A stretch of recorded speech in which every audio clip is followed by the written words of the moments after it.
Welcome. Today we're doing a bit of Midnight Hunt draft. It's back for a couple of weeks. Let's see. I've got the dates here. It finishes October the 14th. Then we have 2 weeks of Dominaria United draft, and then it will be 2 weeks of Crimson Vow. So my plan is Midnight Hunt and then save up for Crimson Vow. So those are the two older sets that I've just not collected particularly, not very much. So I've got a lot of gaps there. So I reckon on balance, obviously I can do 4 drafts with the gold I've got. I can earn a bit more gold. I think I'm aiming to do about 7 Midnight Hunt drafts, and then maybe about 5 or 6 Crimson Vow ones in a couple of weeks. That's the plan. So, but without further ado, let's get into it. And then we're just going to use gold. Obviously, I like turning my gold into gems, and then I use those gems to play sealed. So we have an overgrown farmland, and this raises an important question. I'm going to just take the measure of going back and looking at my collection. So this is the step I forgot to do. So we're going to just confirm exactly what we need from Midnight Hunt in terms of just rares and mythics. And I'm pretty sure I don't have very many things sort of completed in this set, if anything at all.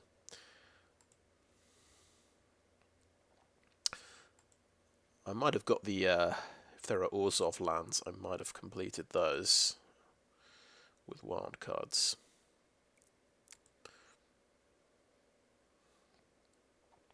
I've actually got 3 Galvanic iterations. I've not made a deck with that yet. Dire Strain Rampage. Okay, of course we've completed that one because the bots do not pick this card, so we have just picked up the sort of the leftovers. There are a few cards like that in every set. I think Pithing Needle's another one. The bots do not go for. Still, it's a good card. So there's Overgrown Farmland, and we can definitely get those. So it was, yeah. Let's go back here. Right. We are, of course, rare drafting for the collection, so we're going to pick up any rares we see. I don't think this is going to have any impact on what I'm going to choose to pick. We just want the best card from the first 5 packs, and then we'll try and we'll think about what we want to do from there. Right, the Baneblade Scoundrel.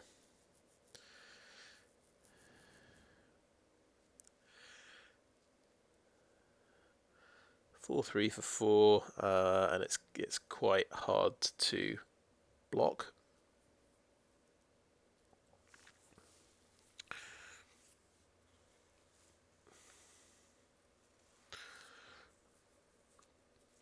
It doesn't have trample, unfortunately. That would be nice. But yeah, this is the. I think there's a couple of black werewolves. Usually they're red and green. This is one of the black ones. Alright, Voldaren Ambusher. Okay, Vampire Archer does damage when it comes into play if opponent lost life. That seems a pretty good 3-drop. If you can pick off, if you can get that to pick off a creature, that's kind of exciting. So we might think about black-red vampires. Dawnheart Wardens, Vigilance, 3/3 for 3. That's good. And then it's got a Coven ability. It pumps your team by +1 power. Okay, I think that is not bad. Not bad. And it just so happens it goes with the land we've just picked. I will try not to let that influence me too much. But that seems like a good creature. Right, we have Candle Trap, decent removal card. Baithook Angler, it's an okay disturb card. Digraph Horde is really, really good. Makes 2 zombie creatures, and you can exile 2 cards from the graveyard. So I've seen a lot of hype about this card. I don't know if we pick it, but it's definitely a good one. Rejuvenator. So the argument for this, it's a mana fixer in green. So let us do, it'll let us splash bombs later on if we're playing green as a base colour with mana fixing.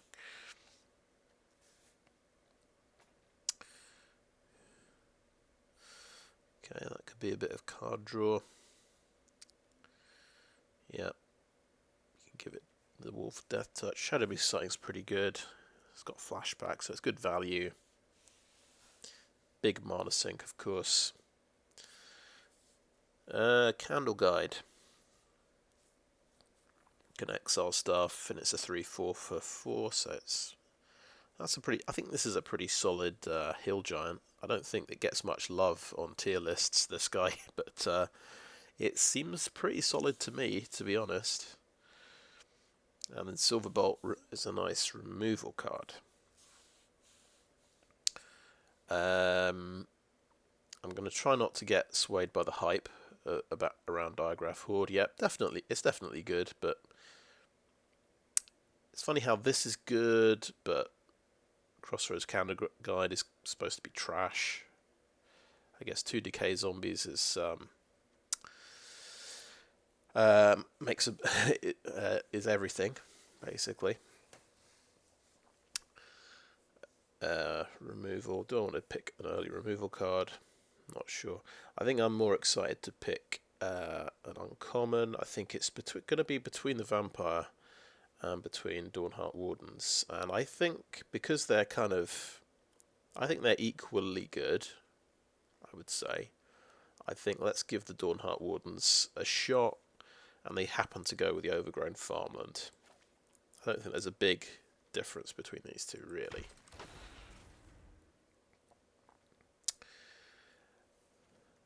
Right, good red burn spell. 3 damage is good. And it can mana fix for you. That's a really, really good card. That's probably what we ought to pick, I would say. The Mystic Skull.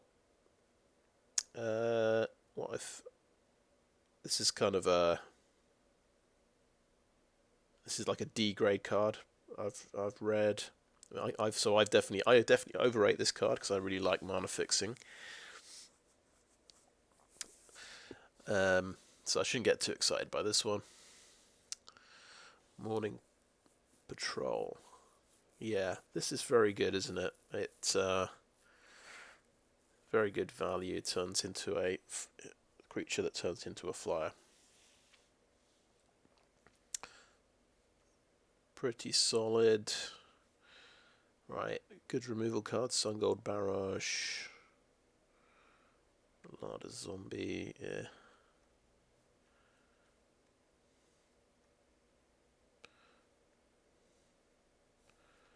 Path of the Festival. Of course, this is more mana fixing. I do like these cards. Jack-o'-lantern. What do I like most?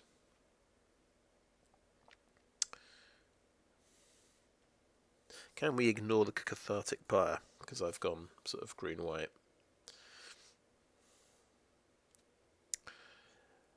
No, I think Cathartic Pyre is the best card here. I think I better pick it. You never know, you might get, for example, Thermo Alchemist. Yeah, so that goes with the spells deck. I don't know how many spells we can get, though, with this guy.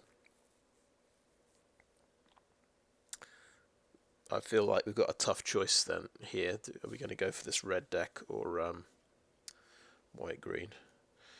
Death Bonnet Sprout does a bit of self-mill.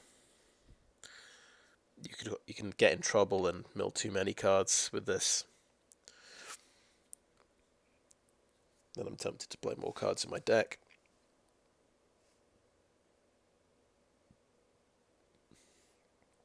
Quite like Death Bonnet Sprout though.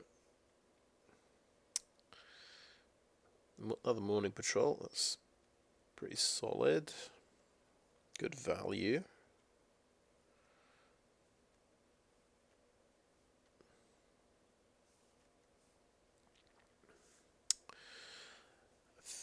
Yeah, it's between Thermo Alchemist, Death Bonnet Sprout, and Morning Patrol.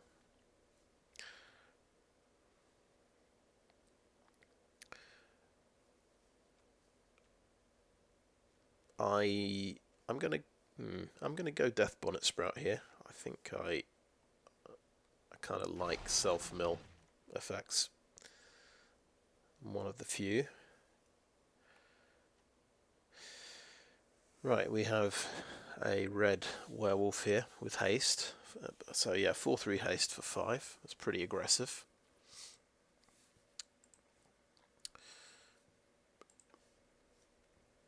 And the Soul Guide Griff, you do see a lot of these. So this is a big flyer, 3/4 for 5, and exile something from a graveyard. I think this is pretty good. Sungold Barrage is another removal spell.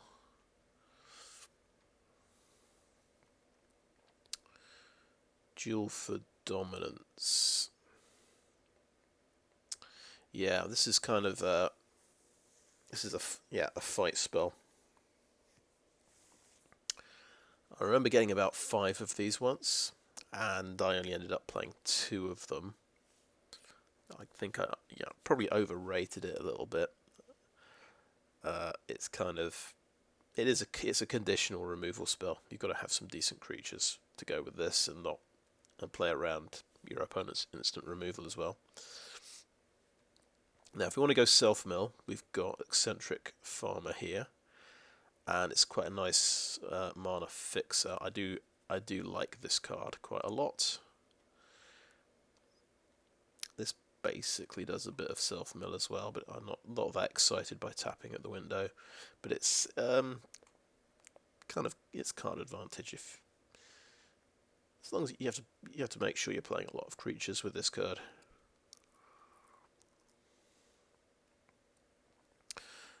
So it's between the removal spell and the Eccentric Farmer for the self-mill theme.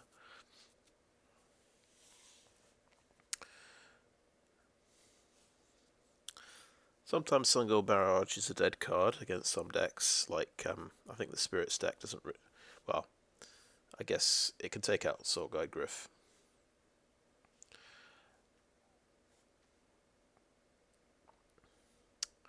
I'm going to go for the Eccentric Farmer, I think. I do like self-mill. Right, anyway, that's the first 5 packs, so... Yeah. I don't know if you can do green-white self-mill. That doesn't seem quite right, but... I think we're not going to commit to anything. We'll just keep looking for good cards right now. Covert Cut Purse, I think. That's quite good.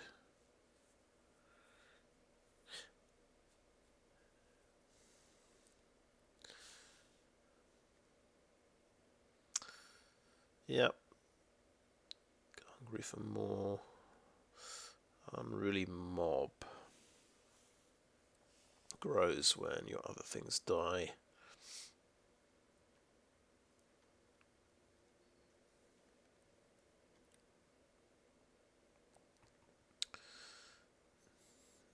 Yep, kind of a combat trick. And a big creature. Or a removal spell.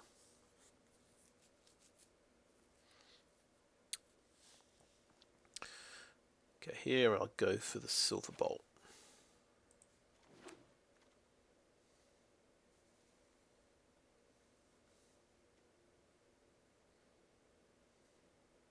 Oh yeah, Ghoulish Procession's not bad at all. I don't think we're playing black at the moment though. Sungold Barrage is pretty good. Plummet. Candle Guide.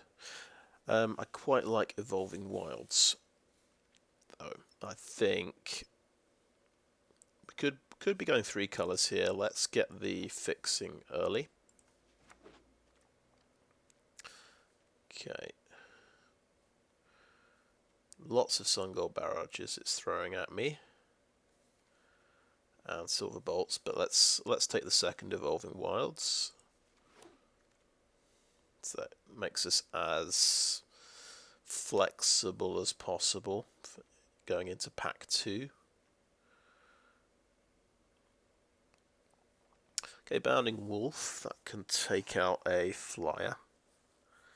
But it'll probably trade because it's only got 2 toughness. And then the Unruly Mob is, I would say, more for a sacrifice deck.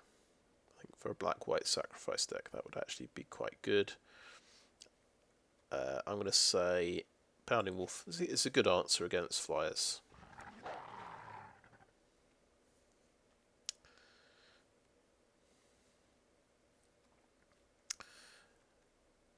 I think I can't pass up another Silver Bolt.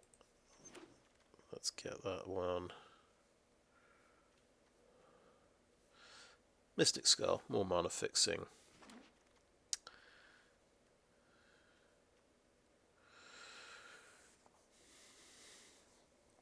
I think. Never tried Hedwitch's Mask. Let's give that a go. Sungold Barrage. There we go. There seem to be a lot of these just flying around. This can go in the sideboard. Oh wow. Okay. Grafted Identity. That's a pretty huge blue card. Just, control magic.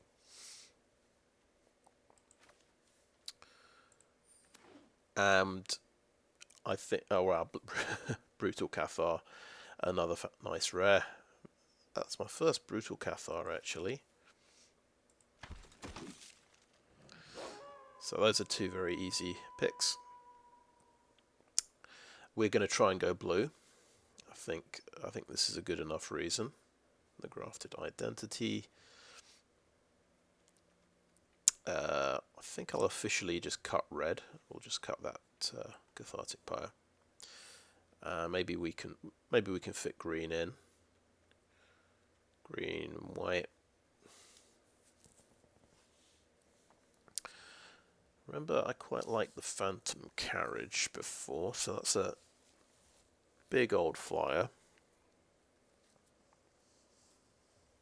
And you can put a flashback or disturb card in the graveyard. We'll have a look. We'll see what we're doing, how we're doing for flashback and disturb. Don't think, maybe we've got nothing.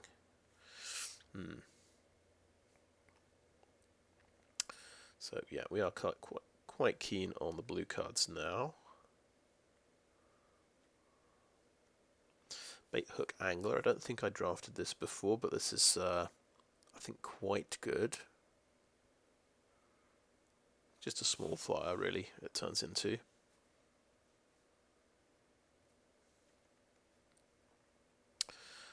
The Observer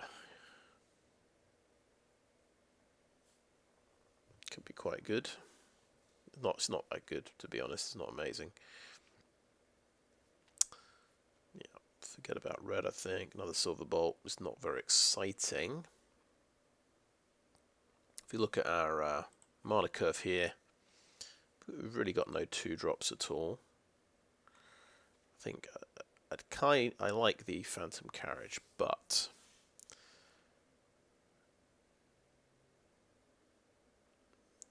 I think we're looking at Grafted Identity is our kind of top end here.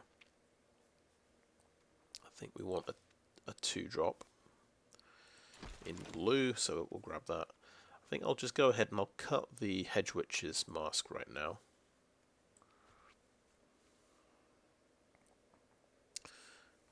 Okay, Sunrise Cavalier's nice.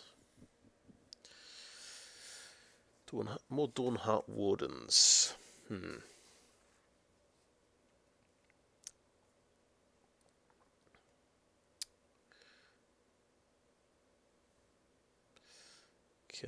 sort of a blue removal spell.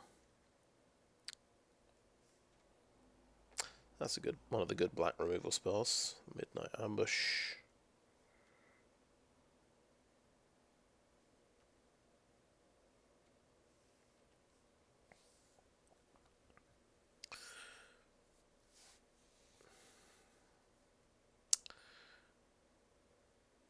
It's looking kind of like we're going 3 colours here.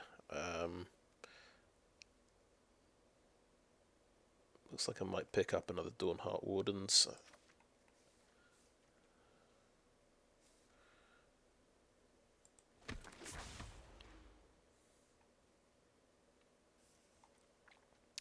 Oh yeah, we like the Castaway. That's got Disturb as well.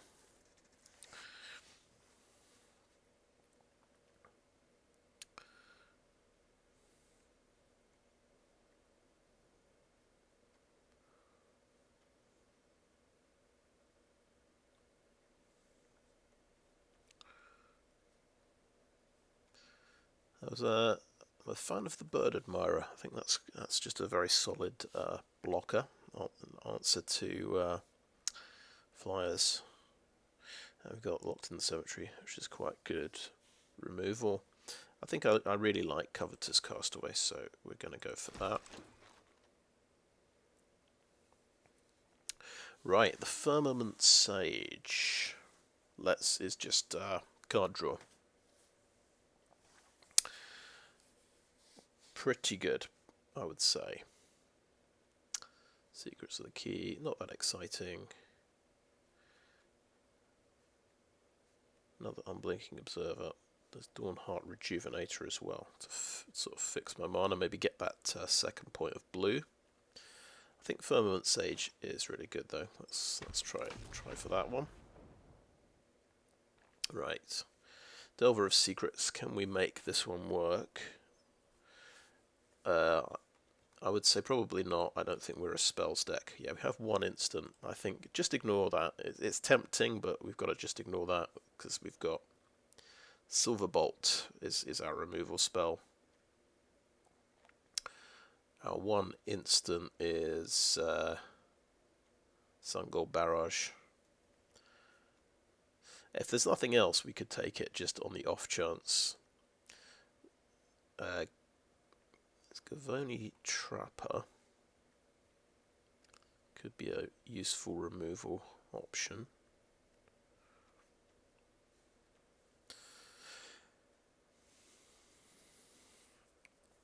But we might, it's looking like at the moment we might play white just as a splash colour. Maybe we're going green blue. I think I could go for this 2-drop here. It's not very exciting, but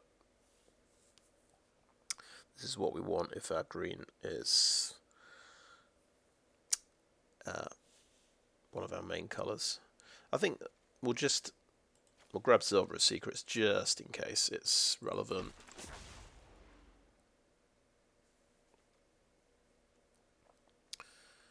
Right, Devious Cover-Up. I'm quite a fan of, to be honest. Kind of the solid aggro card would be Timberland Guide here.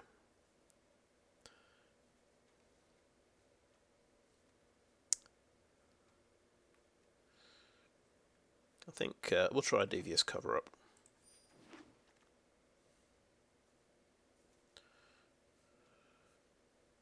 Component Collector is quite cool. I like it. Another one there. Consider could be very good indeed, though. The more spells we get, the more relevant Delver of Secrets becomes. So I think it's the Consider.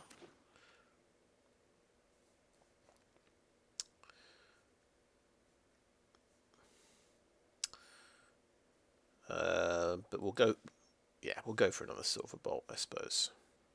I don't know if we play 3 Silver Bolts, but...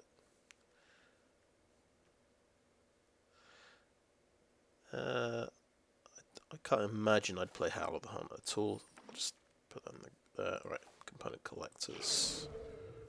Secrets of the Key. It's an instant. So. Okay, that's a lucky thing to get. Dennick, Pious, Apprentice, blue-white, lifelink.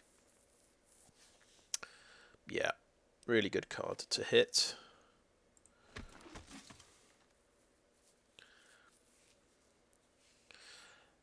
And it's going a bit blue-white, actually. There is this sense that we could cut green. Because we've got like the start of a self-mill kind of green deck, but...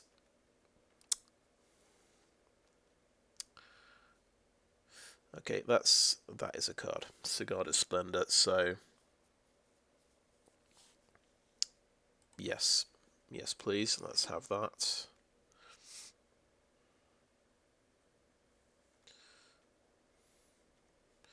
So that's pretty nice. We managed to snag, I think, 5 rares.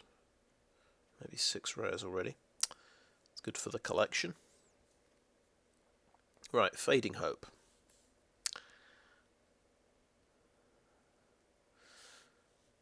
Definitely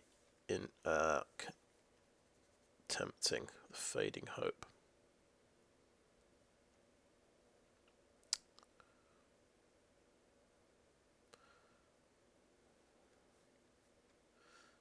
Can buy a bit of time. Secrets of the Key, Shipwreck Sifters. What are these? Right, we do a draw and discard. Whenever you discard a spirit card or a card with disturb, they get bigger. Okay. That's got disturb. So, spirit cards as well are important. But we don't have any spirits. We've got a couple of disturb cards.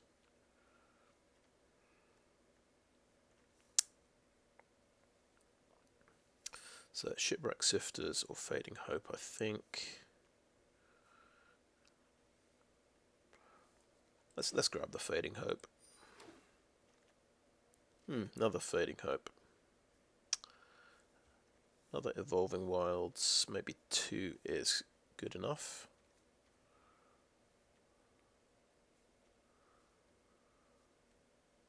Component Collector. Startle, which I've sort of heard good things about.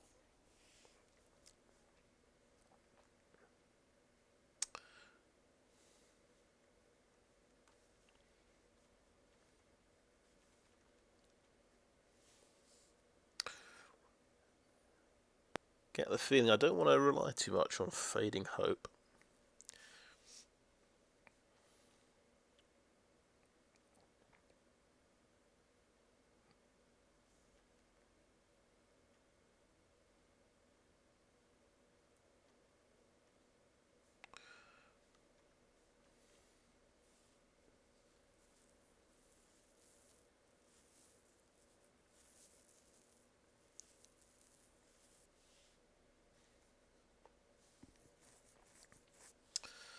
But let's grab it. Let's grab another Fading Hope.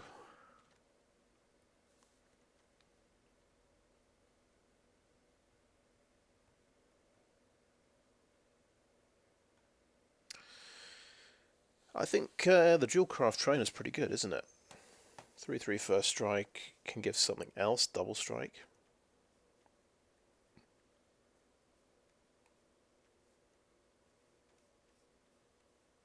Yeah, let's try the Duelcraft Trainer. Field of Ruins, not too useful. Okay, the Cathars give us an extra creature. Candle Trap, I guess it's sort of, yes, it's good removal, but it doesn't go with Delver of Secrets, so I'm sort of not sure I want it in the sort of removal slot. Clarion Cathars. Let's have a look at the creature base here. So it looks like we want some more 2-drops. Definitely we're kind of a little bit in two minds as to what we're trying to do with the deck here. If we're a Delver of Secrets deck, we might just take out some sort of artifact-based removal. I think we'd probably take out the Death Bonnet Sprout and these green cards, but we might try and keep Dawnheart Wardens, they seem good. Might be able to splash for them, but let's cut them for now. Just see what we look like in that situation. We've got 2 lands here, so we actually need 6. We'd need 6 more cards to complete this deck.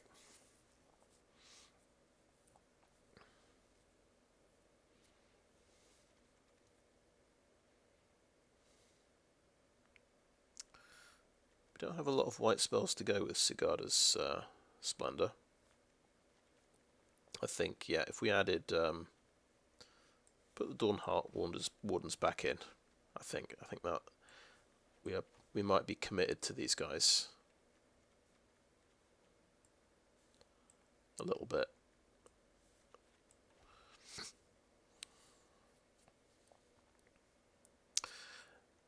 Hard to keep track of everything we're trying to do here, so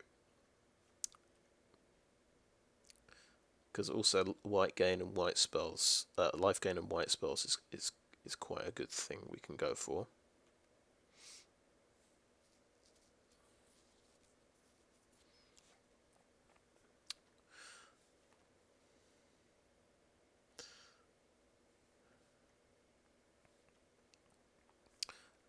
Do we have enough? We've got 6 instants to try and support Delver of Secrets. But I think the Clarion Cathars are quite good. Let's give those a go. Okay, Ritual Guardian can get lifelink. We like that. We go for Consider to support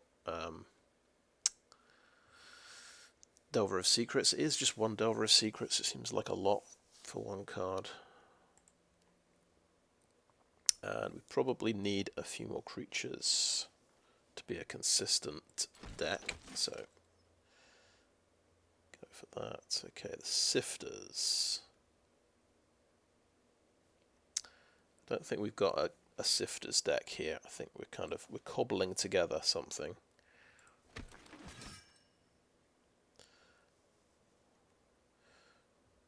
Interesting. Okay. Faithful Mending. That's kind of good, I think. Stuffed Bear. Okay. Right, Otherworldly Gaze. Secrets of the Key. I think this is the one that tries to fix Delver of Secrets, so go with that. You like the Component Collector. These don't matter. I don't know why I'm thinking about it. And a Startle. Okay. Yeah, that's actually, the only Startle we picked. Again, heard good things about Startle, but it hasn't sort of won me over yet, but I'm sure it's good. It's definitely, people have ruined me with it, but it's not very inspiring. Interesting. We only have to cut 4 cards. Are we going to play Delver of Secrets again? Supported by 9 instants. Because the other option, I think we can whack in all the Silver Bolts and have sort of proper removal rather than Fading Hope type removal. I think let's take out Delver of Secrets and all the cards we've basically got in here to support him.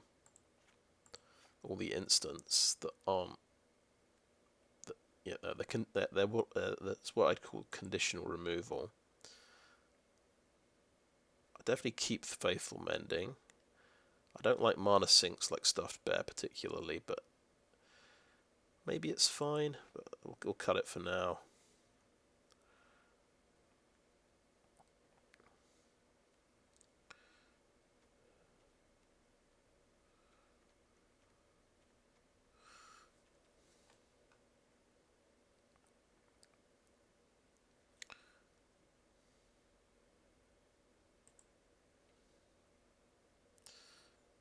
So we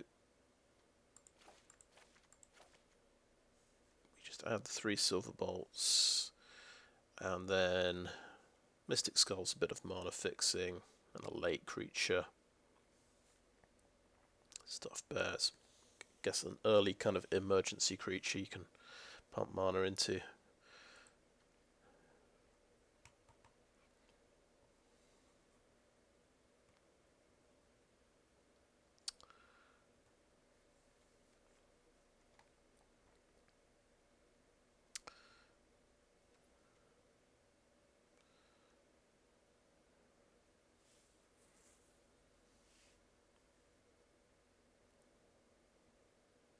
Because we could just play a Consider, that just seems alright, or Fading Hope.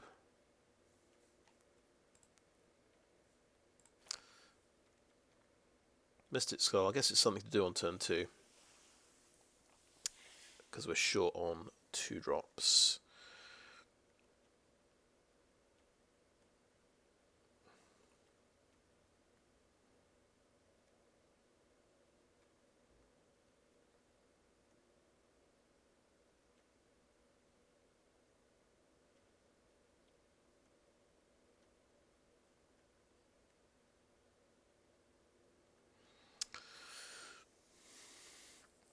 Yeah, I think I just like this style of deck a bit more. It's a bit more conventional. So the spells decks, I feel like you need a few more cards, a few more payoffs for it to make sense. If we had 2 Delver of Secrets, let's say, it makes more sense to build around it. With just 1, it's like, I'm not really sure. We may never draw the Delver, and these cards are kind of, I consider them low impact.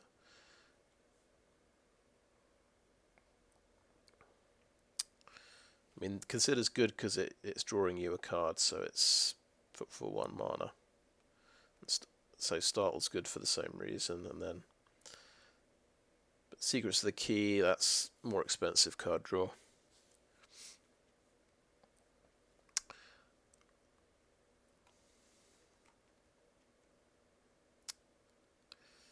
You need, yeah, because this kind of strategy, you're slowing down your opponent with Fading Hopes and trying to durdle around and find your answers, I suppose. I'd rather have concrete answers than Silver Bolt. I think that's just the kind of Magic player I am. Not that... I mean, I've seen tempo decks do impressive things, but yeah, this is more my style. So anyway, I think that's... I'll call that end of part 1. And I'll have a little think about the deck. So thanks for watching so far. And welcome back. So I've finalised the deck, and the most important thing to note, I have cut green from the deck, so we're not trying to splash Dawn Heart Wardens anymore. I've decided it's just a bit iffy. I mean, we can add a forest and an overgrown farmland, and then with the Evolving Wilds, we've got 4 potential green sources. If we check Frank Karsten's how many sources do you need to consistently cast your spells, to actually cast on curve we need 8 sources of green to cast Dawnheart Wardens on turn 3. We've only got 4. So, I mean, it's a decent enough creature. It's a 3/3 creature for 3, but it's not so amazing. I don't think it's worth sort of waiting until. Let's just check how long would we have to wait. I mean, after turn 6 probably, to have sort of a 90% chance of casting this. Probably about turn 6, even if we run the Mystic Skull as well, as sort of an extra source of fixing.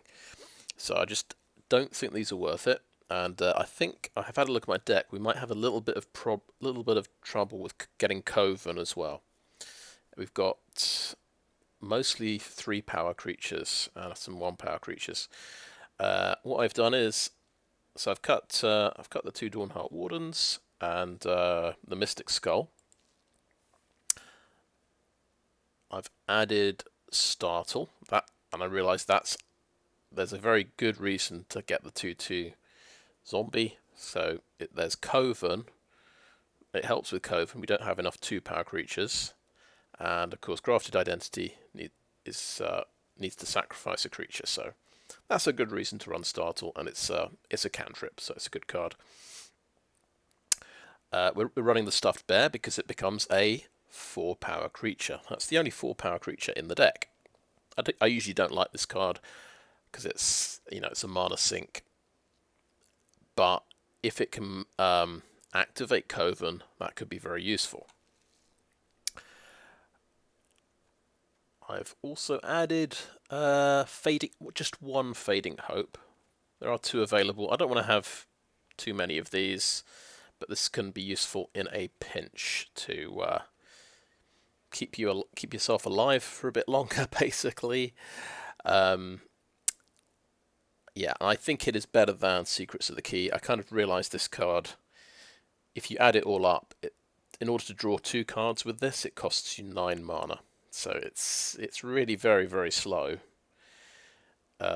Just to replace itself, it's 3 mana. So it's not too good. Considers quite good. I mean, that just 1 mana, draw a card, and you can check the top of your library. It's not too bad, but maybe Fading Hope's a little bit more proactive. It affects the board state.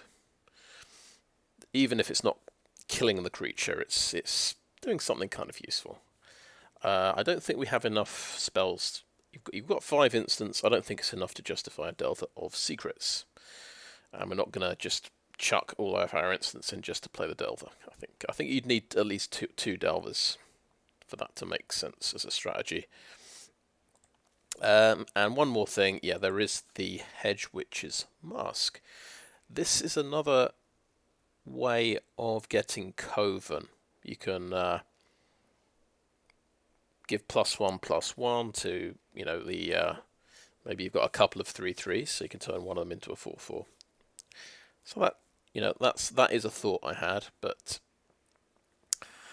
I suppose it's quite mana intensive. It's costing you 3 mana to play that and equip it. Maybe it's not as efficient as at affecting the board state as a Fading Hope. So I think this gets the nod.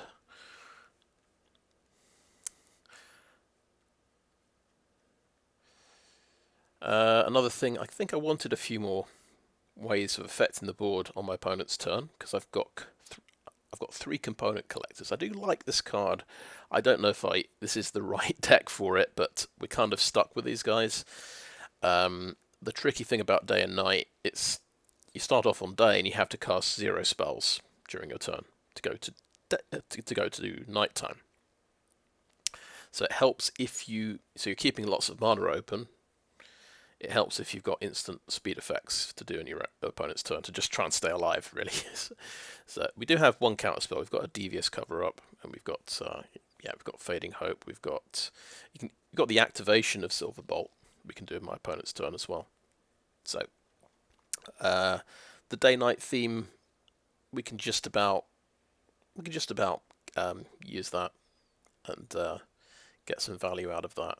As for numbers of creatures, it says 12. The Stuffed Bear is the 13th creature, I suppose.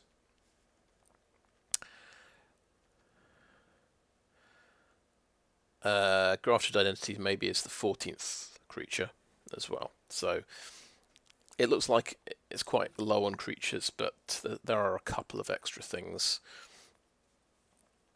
And yeah, we're running the Sigarda Splendor, which could be good.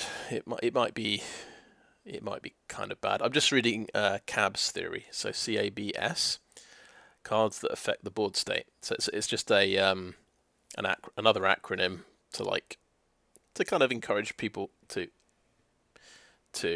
focus on the right things in draft. So Sigarda's Splendor definitely is not following that theory. You play it and it doesn't kill anything basically, or make any creatures, but it's good in the long run. I think we can get a big advantage from this potentially. But yeah, if we're losing the game and we top deck this, we're not going to be very happy. But that's just magic for you.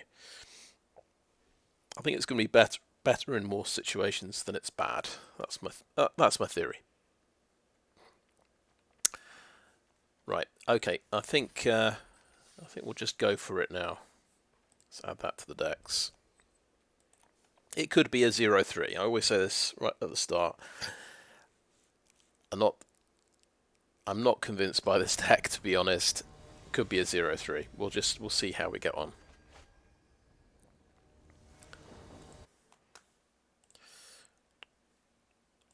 Right, let's see. Okay, we've got decent lands. We've got Dennick. That's very nice. A 2/3 lifelinker is a good thing to start with. Let's keep 7. We've got double blue, and we can get double white. So basically, we can cast all of our spells.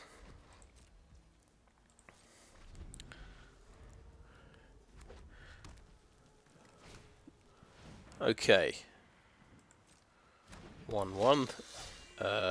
Gets first. Got to remember, this gets first strike when it's attacking.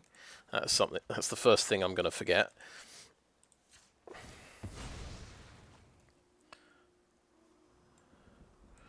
Get the planes. If this guy dies, of course, we can disturb him on turn 4.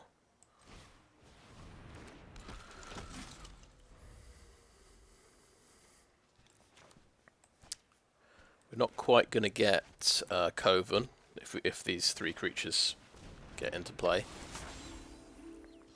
but that's all right.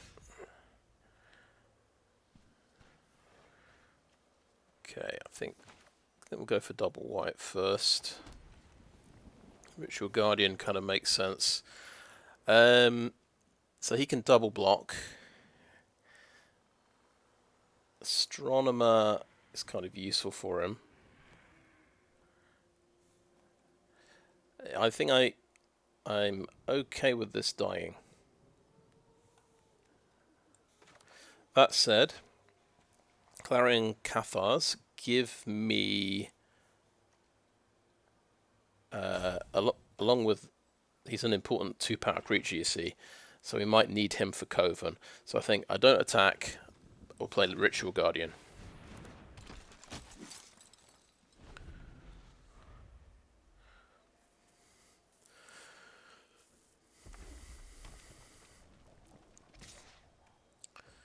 Okay, that's got first strike, so it can obviously kill anything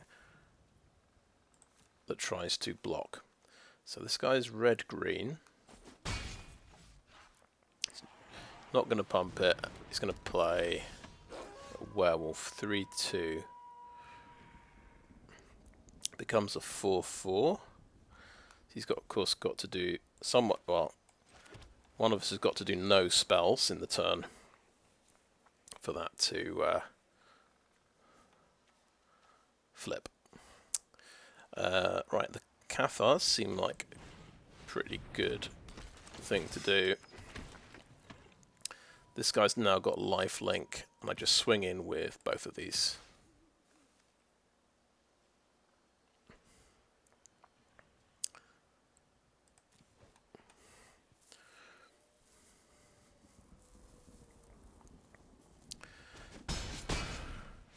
Didn't block, so 5-point life swing. That's pretty good for me. I've got to think about a little bit. Okay, that's a nice 4/4 creature he's got there.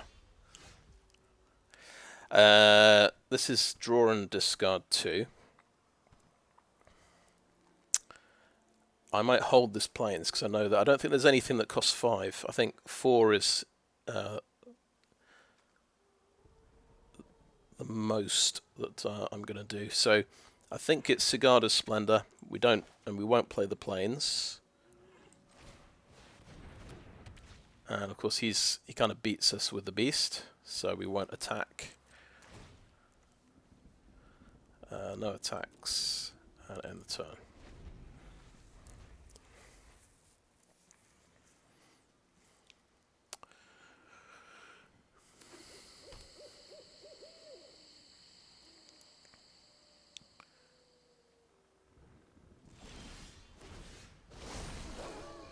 Okay, right, he did nothing, so he's managed to get to night time. That's flipped to 4/4 trample. You can discard up to 2 and then draw 2, which is pretty nice. So got rid of Flame Channeler and a Forest. Right. So Sigarda's Splendor should do its thing now.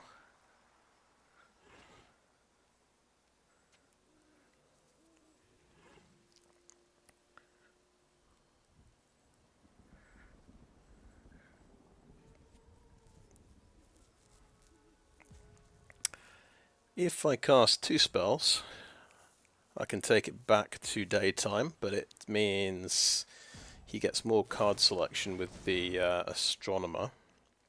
Okay, that's that's a good move. That exiles as well.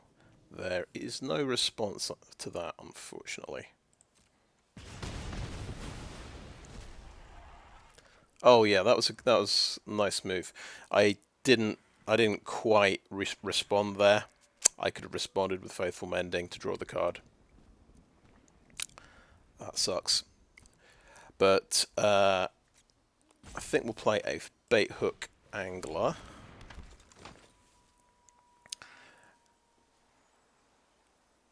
And that should still get lifelink.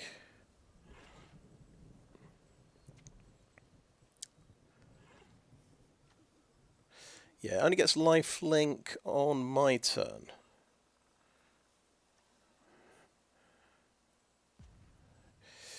Do we want to flip this and give him more card selection?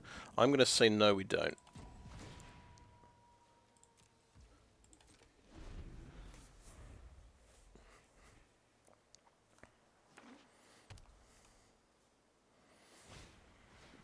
Silver Bolt. Okay, so got another removal card. So I'm going to take quite a lot of damage this turn, unfortunately.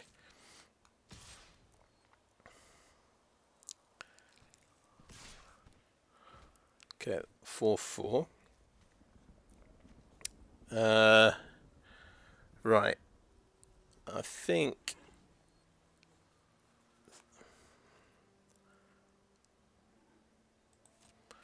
so he can pop one of my creatures, like the Clarion Cathars.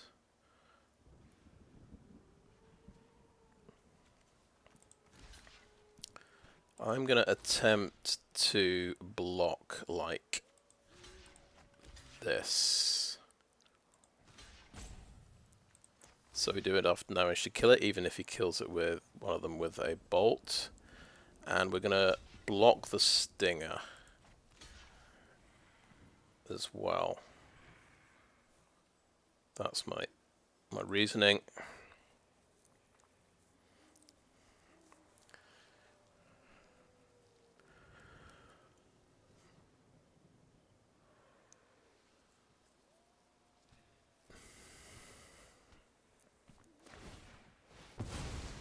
So yeah, Cathar dies.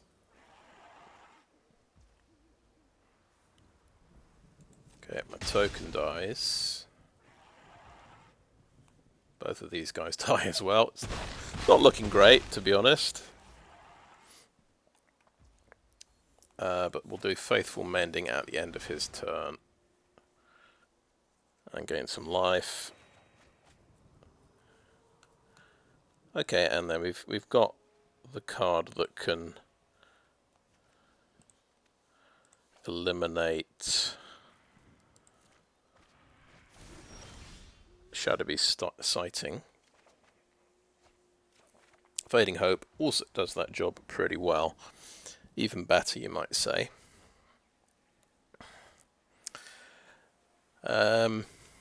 Right.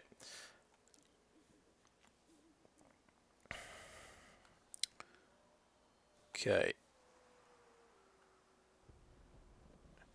So Silver Bolt, I'm thinking we could actually pop the Astronomer and then cast our second spell, do the Fading Hope. It means playing the island, but or we could use Faithful Mending.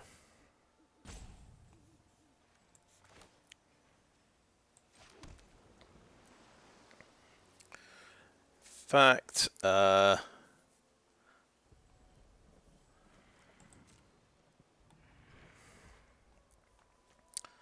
the Angler as well. We'll just end the turn there.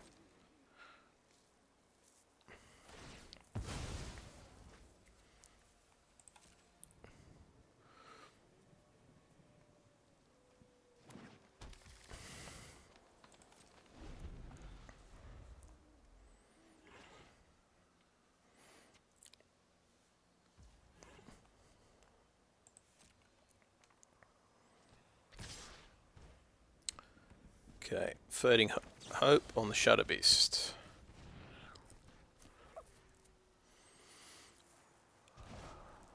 That's a good card.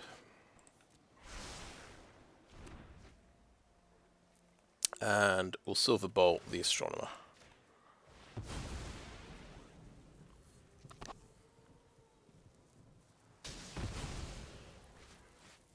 So you can pump that for a bit. Which will stop my Sigarda Splendor getting... Oh, Kessig Naturalist. Okay, so we didn't draw off that, but that's okay. Now we'll just see if he's got an answer to Brutal Cathar. Oops. Yeah. Okay. You can tell. Spot the guy who's never used Brutal Cathar before. Yep. I did not realise that's how it worked. Comes into play obviously in werewolf form because it's nighttime, so you do not get the it doesn't get to change. So when it changes into daytime, we will get that effect, which is worth noting. One thing we can do is play a Baithook Angler.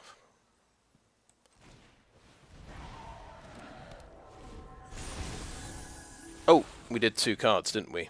Yeah, let's... Okay, so that counted as casting a spell. So we'll take the Kessig Naturalist. Okay. And then I didn't realise Disturb counted as a spell. Apparently it does. Yeah, because it says you can cast the card from the graveyard. So... Obviously he can pump this guy up and stop me drawing a card, so you have to just decide, is losing this guy worth losing a card? And I gained, I guess, 1 life. It's quite easy for him to deny me a card. I think we'll do no blocks on balance. So he can deny me the card, but it'll cost him some mana.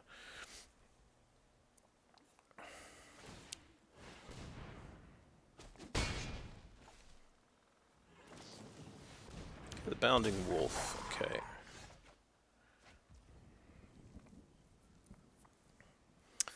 Has reach.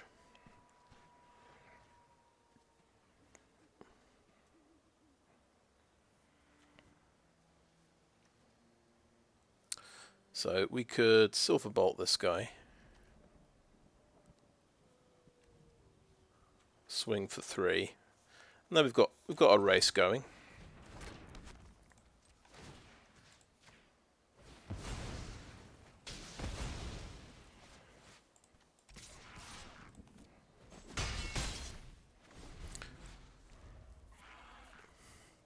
Because we just, yeah, this very hard to deal with this Voldaren Stinger.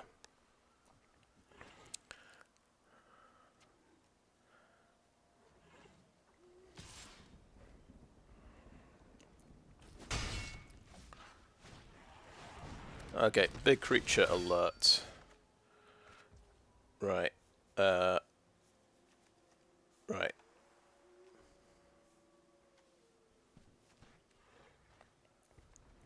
If we do nothing this turn, we can go to nighttime, which might actually favour me here. And it's more difficult for him to deal with the Cathar. That's my reasoning. I will swing in with the Drifter. Just keep chipping away. I don't have a good awareness of their potential protection spells he could have in this set.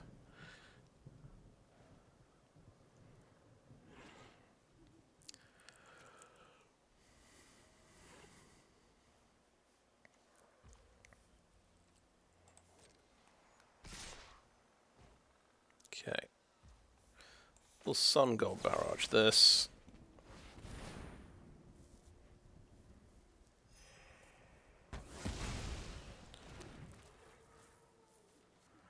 We won't block the first strike.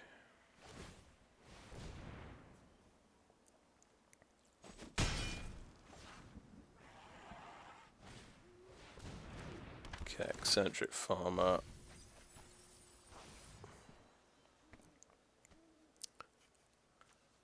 Cool. A couple of Shadow Beast sightings now in the graveyard for him, so he can start pumping those out. Okay. Interesting card, Startle. So I think we just keep swinging in here.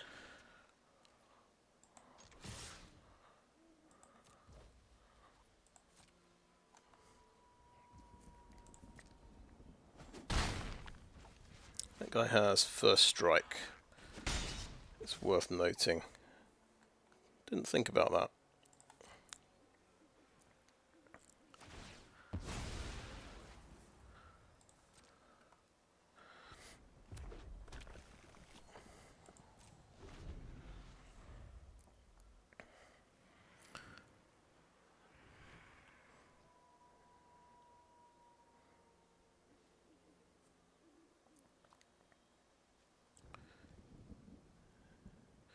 So yeah, we can reduce his damage by 2 and draw a card and then gain 2 life. Oh, here we go. He's going to get a removal spell back. Oh, Clear Shot. Okay. Is in there.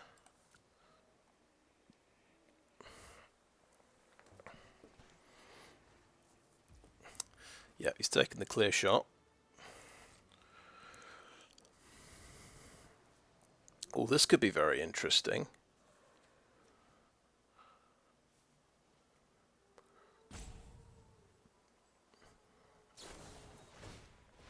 He's got to pay 3 life. We'll resolve that.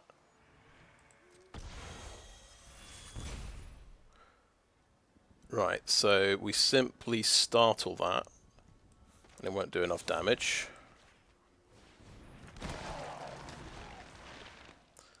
Isn't that fun how that works?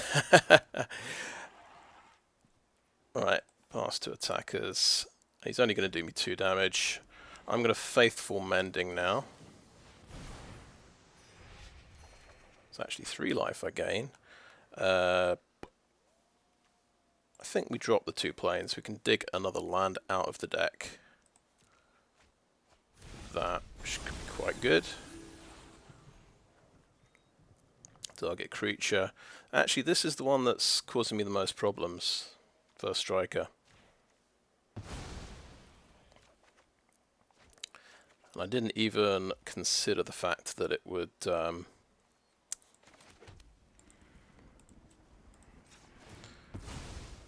let me do that again. Wow, have I really got through that many planes? So obviously we want to keep Devious Cover-Up. And we'll just attack with this guy. And I guess we'll go to nighttime.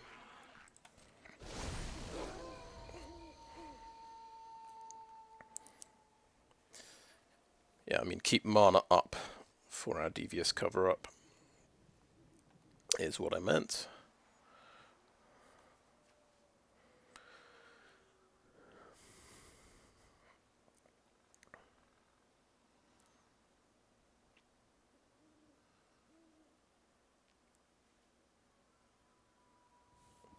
What do we shuffle back in? Silverbolt, Sungold Barrier, probably pretty good. Sunstreak Phoenix, okay.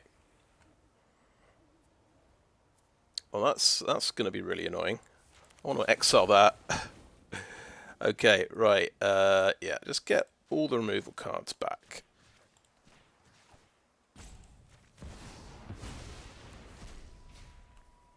Yeah.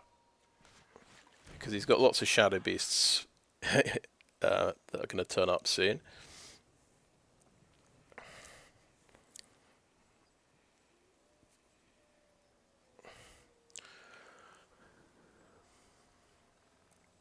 So I'm definitely sold on Startle. That was an absolutely fantastic Startle.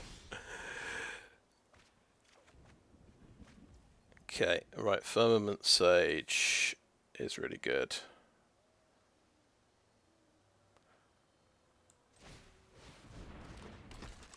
Player planes, and I think we play Component Collector. How about we just attack with that? Oh, let's attack with the Moonrage Brute as well, because we first strike one of these guys, so they can't combine to kill me.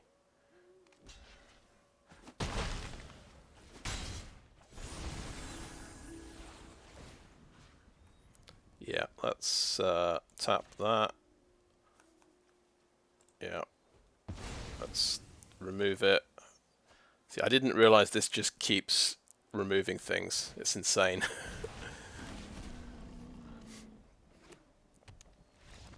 Alright, good game. Okay. Yeah, Brutal Cathar is good.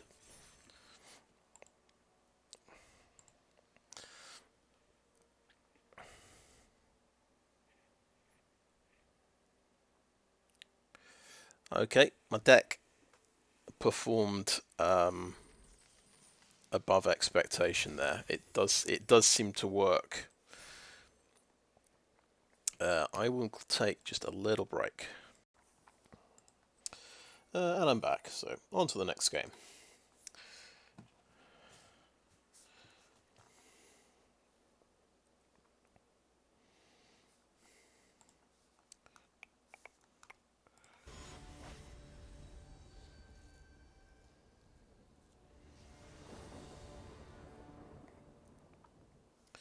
Okay, it's a 2-lander. We've got card draw in the form of Startle. And we have a Stuffed Bear. I think we keep it.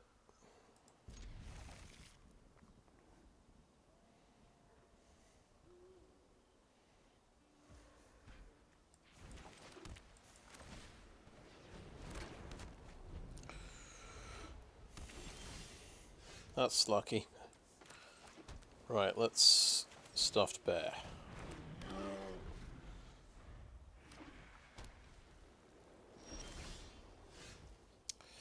Right, do we build up the board position, or do we... I think we slam in for 4 damage with a stuffed bear. Let's see if he gets blown up. Oh yeah, yes, he has Fateful Absence. Nice rare removal card. Oh, he started with Unruly Mob. This is worrying. But let's play a Component Collector.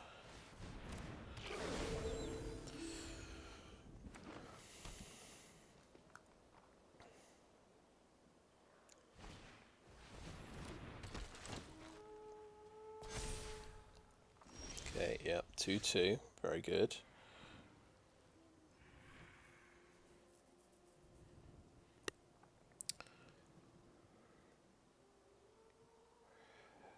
Right, I can try and draw a land with the Clue or Faithful Mending. I think I'll go for the land.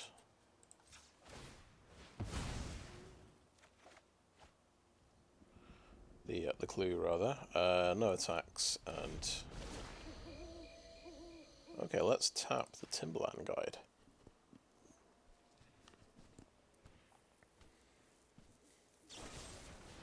Okay, he didn't like that.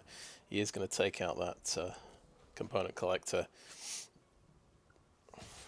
That is 2 removal cards down, and we have top decked a land. That's good. Okay, I think it's Clarion Cathars here.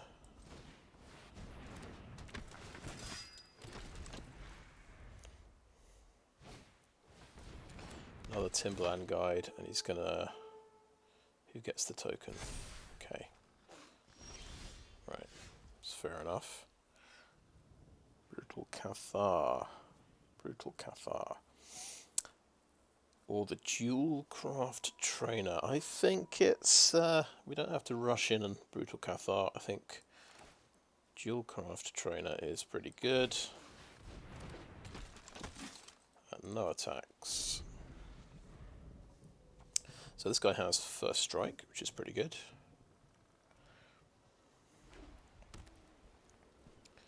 I'm feeling combat tricks from this guy. I don't really want to block. Now, if we can double spell, we can turn it back to daytime. I feel like a Silver Bolt is going to be pretty good on this. Seems like a good idea.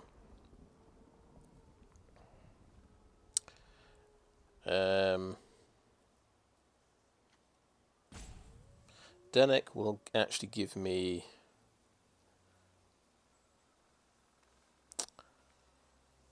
Coven, which means this guy could get double strike.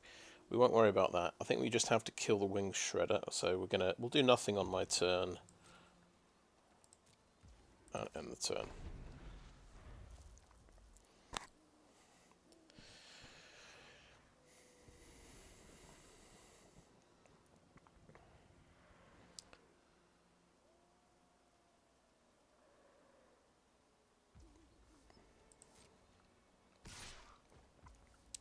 We'll Silver Bolt it, and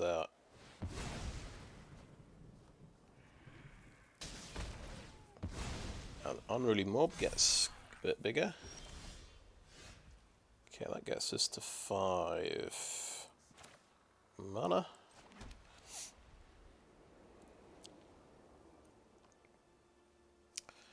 Right, so Dennick, Pious Apprentice, should give us Coven.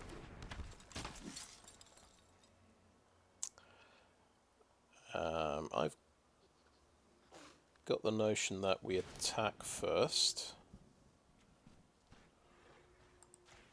This is going to get double strike. This has got first strike. So you could triple block the Duelcraft Trainer and kill it. Yeah, don't attack with the Duelcraft Trainer. Is my top tip. I'll just attack with a double striker.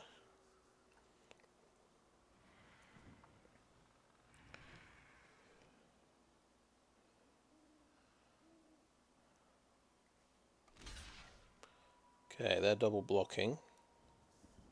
Okay. Might of the old ways. Okay. We'll Sungold Barrage that one then.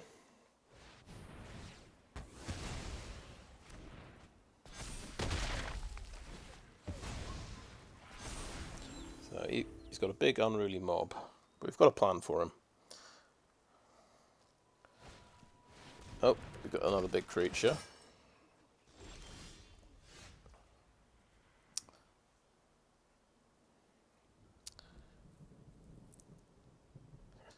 Didn't go quite according to plan.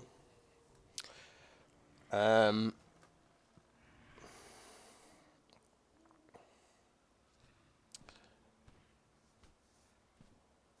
this guy with double strike can do 6 damage, so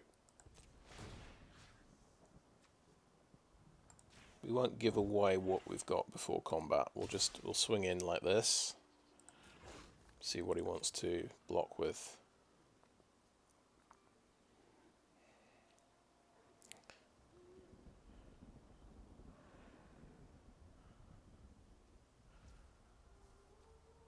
Okay.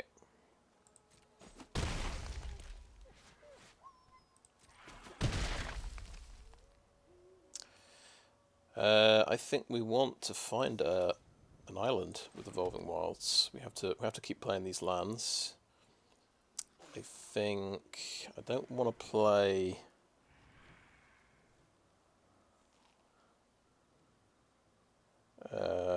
Brutal Cathar.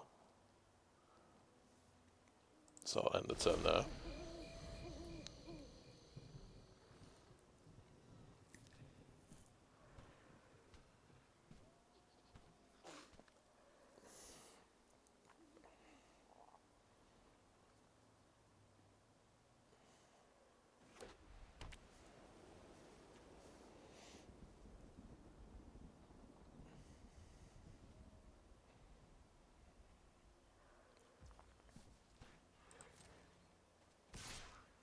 Okay, cavalry attacks. Okay.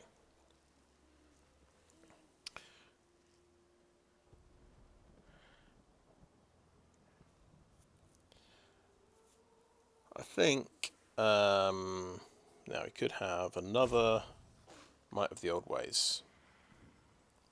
+2/+2, 7 power. In which case I wouldn't be able to kill him.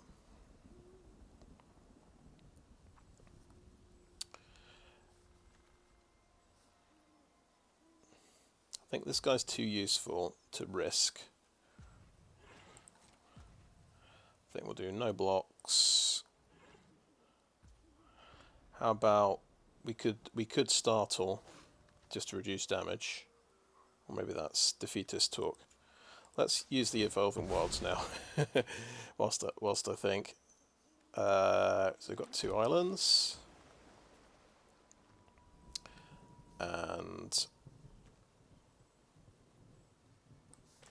yeah, okay. I'm going to Startle to get another card.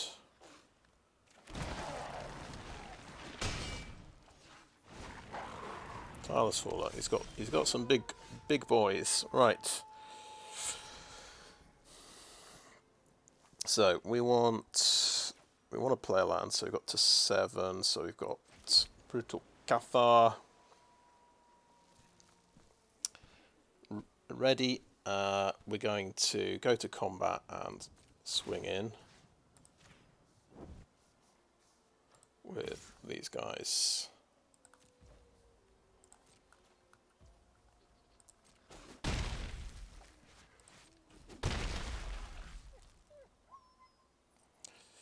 Oh, spot the deliberate mistake. Yeah, Brutal Cathar, unfortunately, isn't going to steal any creatures because it's nighttime. But there you go. It is a first striker, so we've got 6 points of first strike damage. on the front line, so that could be quite useful.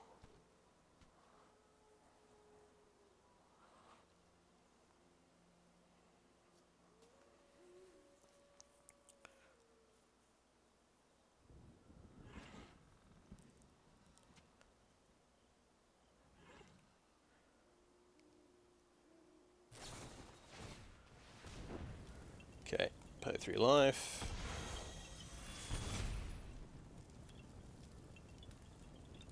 And we'll just Devious Cover-Up that.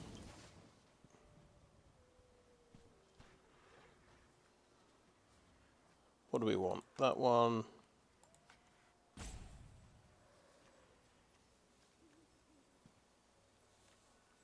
Okay, I don't know why it doesn't work. I've totally missed something, haven't I?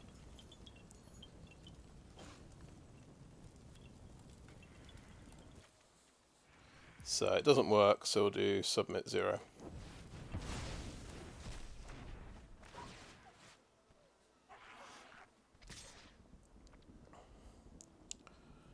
Okay. See if his last spell is a... I'm hoping he's just made a mistake here and we get to kill him. Yep.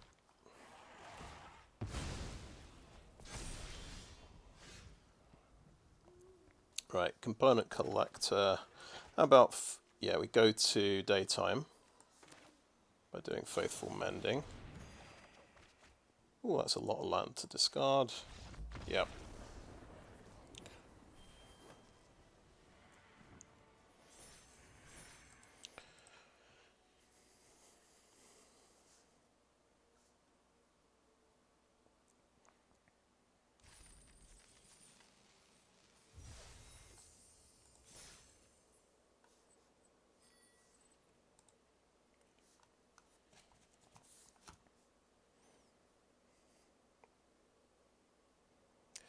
Now, why did Devious Cover-Up not let me shuffle any cards back into my deck? Ah, maybe it's because Dennick, cards in graveyards can't be the targets of spells or abilities. So that's what you call a non-bow.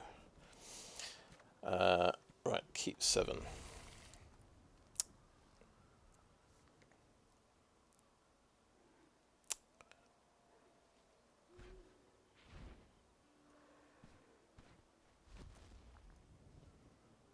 We've been very lucky in drawing Dennick early game. Every time. Oh, Valdaran Stinger. Not keen on that one.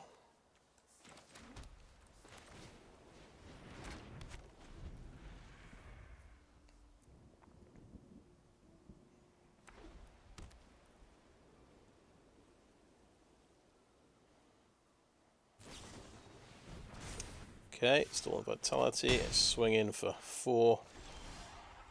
Teach me a lesson. Right, Dennick.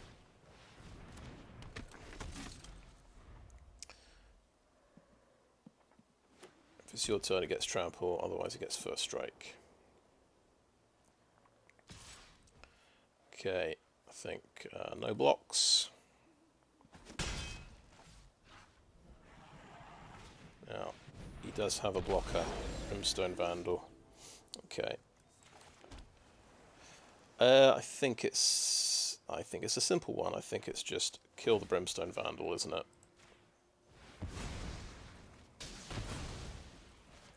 Swing in, gain 2 life.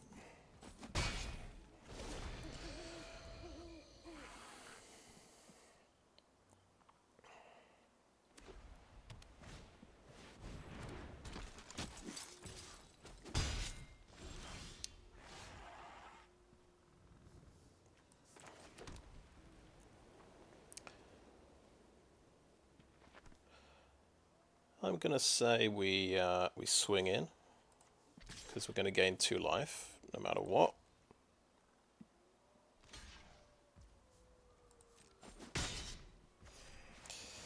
And I'm going to play the Firmament Sage.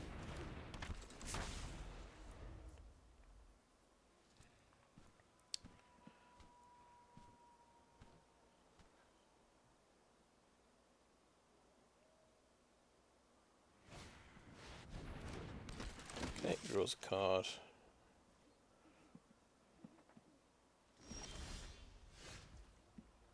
Duelcraft Trainer. So he's not quite. It's not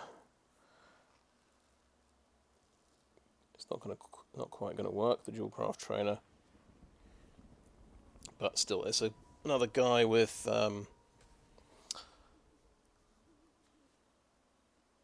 First strike. Could swing in with this guy, but yeah.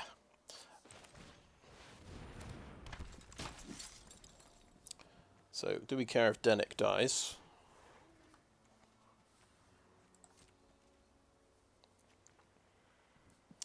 Because he could just be traded off for Volder and Stinger, which isn't that great. But it'll let me get Devious Cover-Up cards back in, if that's in the graveyard. And it gets me a big flyer. I think, yeah, I'm going to go with the Dennick.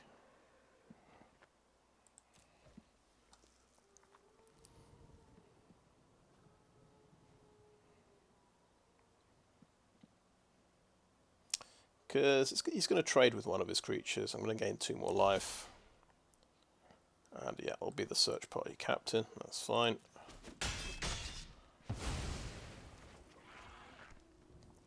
And we'll end the turn there. We'll just hold the island for the moment. Gavoni Dawnguard is pretty good, isn't it? So he's got an answer to my day-night kind of thing that's going on.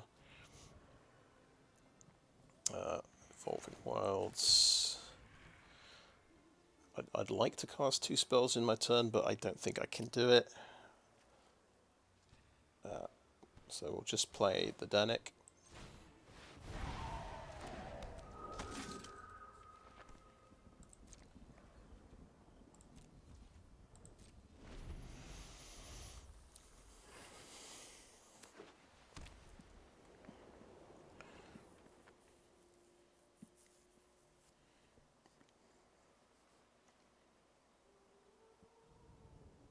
So whenever creature cards go in the graveyard, I get to investigate. That's pretty amazing.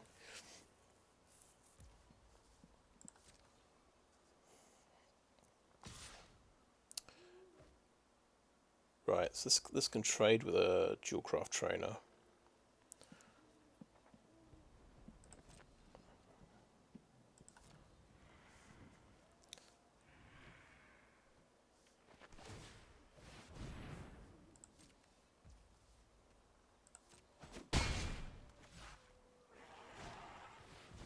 Grove Rich, which so on his turn that can get flying.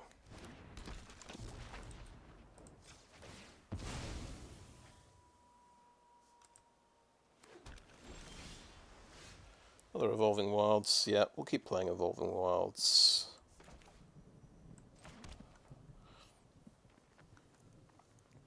We still can't.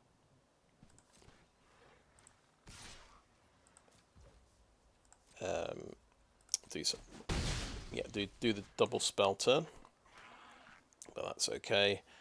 We'll end the turn there, and he can Candlegrove. I mean, he can get a flyer.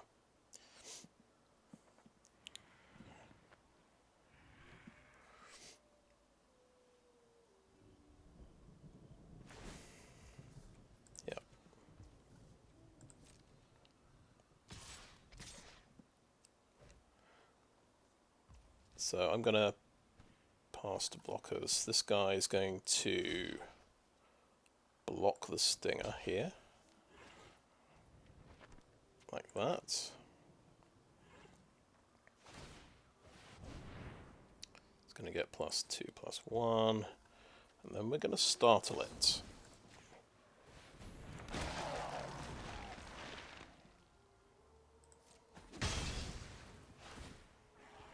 Ooh, and I get to investigate. That's extra fun.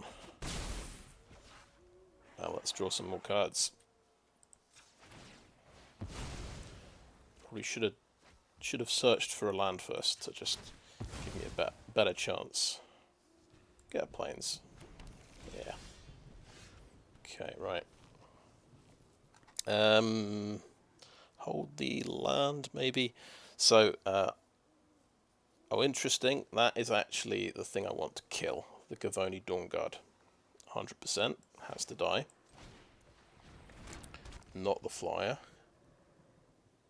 That is card advantage. So, yep.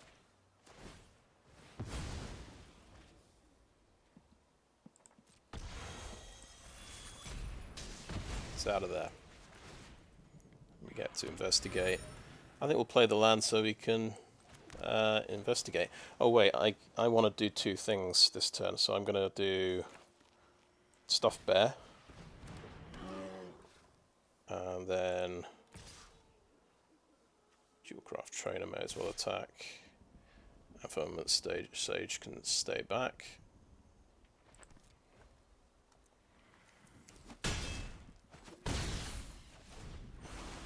And I draw a card.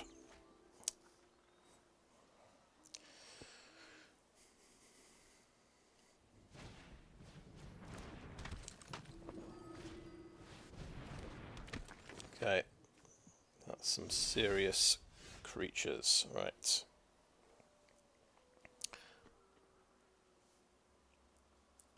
Now, I'm going to activate the Stuffed Bear.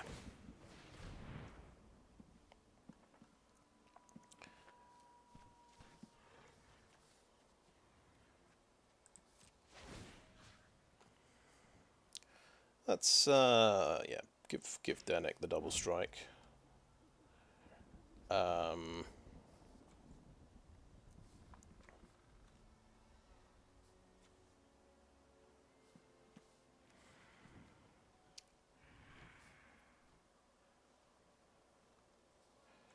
about bouncing something?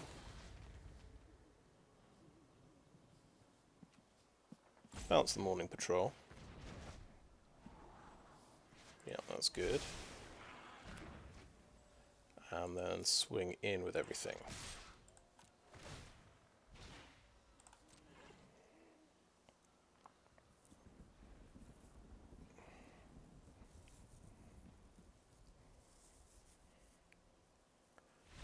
Yeah.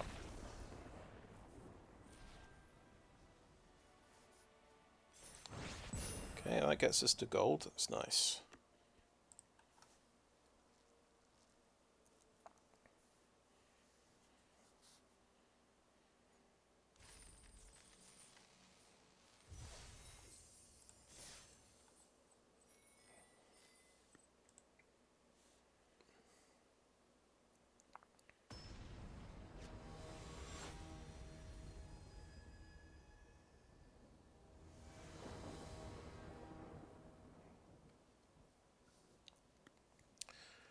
Okay, I've not got much going on. First creature is on turn 4.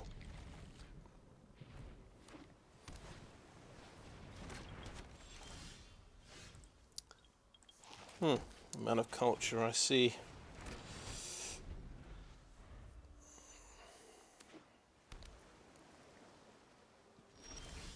Good, he doesn't have a creature either.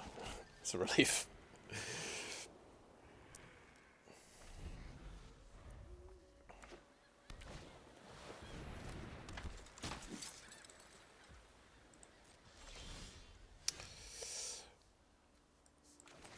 So the best answer to this guy is not to kill him.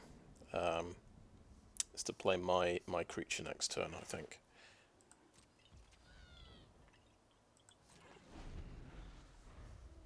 And he becomes a very annoying 2/1 flyer, which is harder to deal with.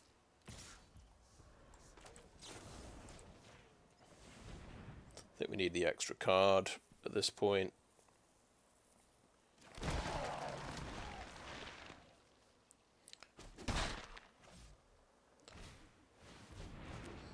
Ah yes, the search party captain.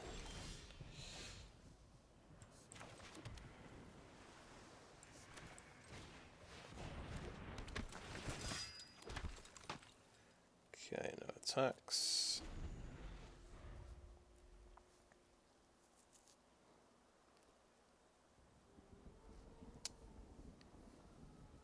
He has a silver bolt as well, of course, but at least I can force him to use it.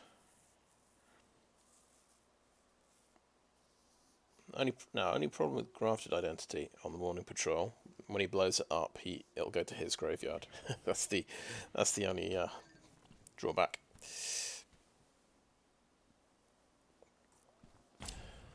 But doing it on his flyer is probably fine.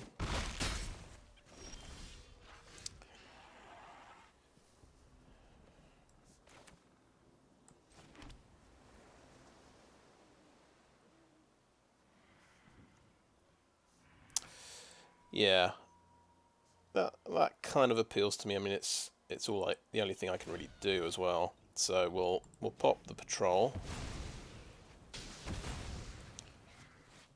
play out another silver bolt, and just swing with a human like that.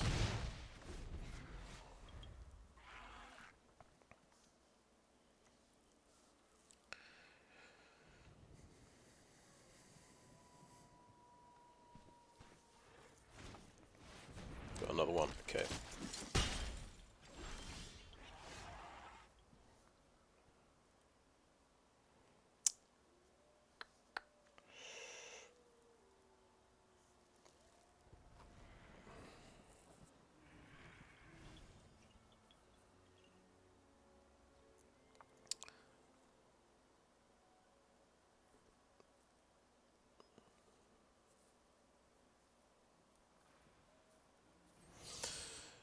Right, how about Grafted Identity on this guy? It means he's probably going to blow it up with Sungold Barrage.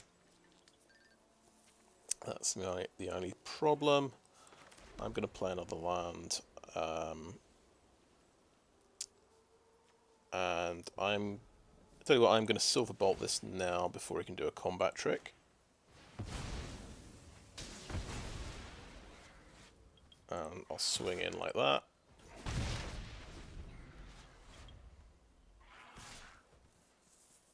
Just can't answer a grizzly bear at the moment. Search party captain. 2 grizzly bears now.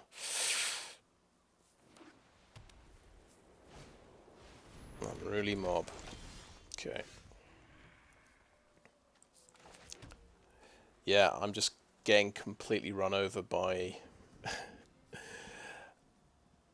grizzly bears, and I have no good options. Okay, I'm gonna let's get a land out of the deck whilst I'm thinking.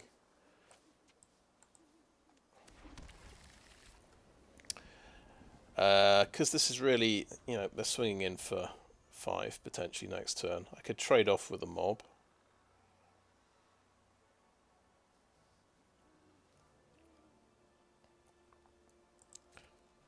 Okay, no attacks, and end turn.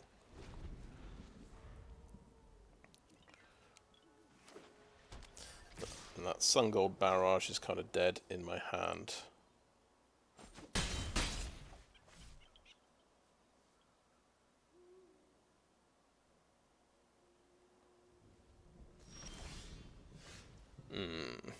Okay. He's not gonna play him. He knows I've got Grafted Identity, I guess. Right, so he's waited long enough, patiently enough. Now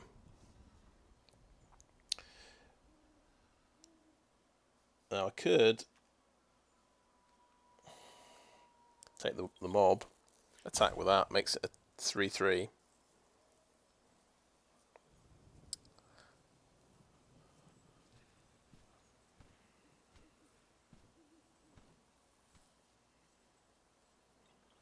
Is that a stupid idea?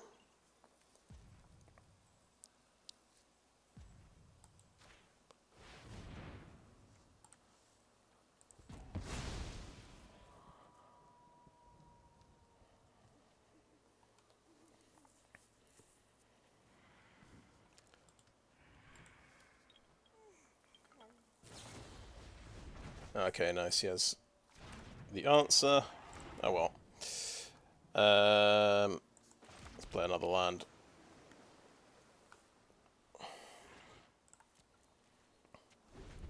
So this is where the kind of 14 creatures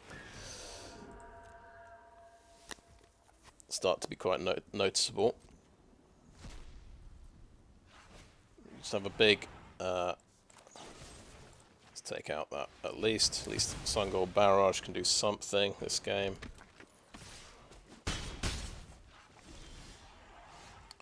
Okay. We have something.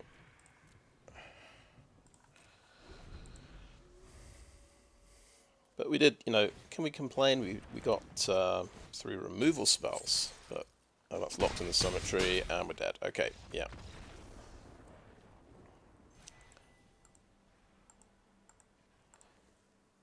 Maybe just drew a few too many lands, but he had, of course, that guy had 2 search party captains, which is, it's a bomb at common, I think, in this set. So yeah, definitely feel he had a few more creatures, but he also had a removal spell, a couple of removal spells, and a protection spell. Okay, we have a mana curve.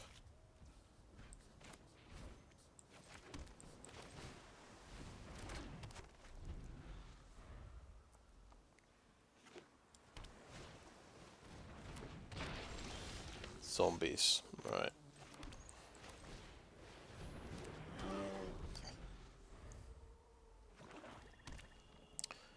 Now just remember, this is a defender card. We don't have to kill it. This, though, is a definitely a grizzly bear.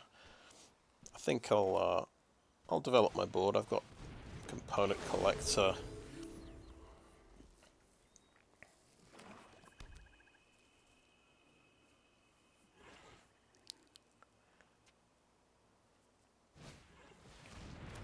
Right, Hobbling Zombie has got Death Touch.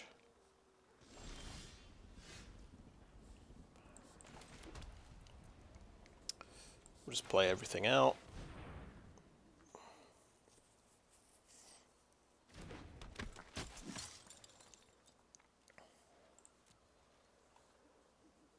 This guy, of course, can just swing through. Well, but I've got a first striker, that's a good point. And then they can start pinging me. But he's gonna Larder Zombie it. Okay. Morbid Opportunist, that's the thing we have to kill. Okay, so he's effectively he's trading his Death Toucher for a card. Go for it. I'll just hope that you draw a land.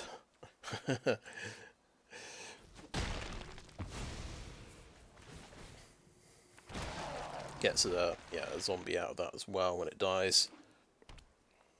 But he probably wants a land. That's the thing.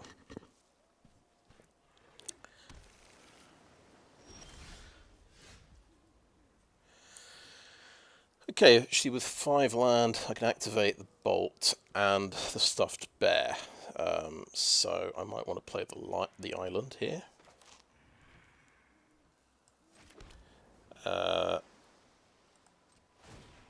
Shooting the Opportunist seems good.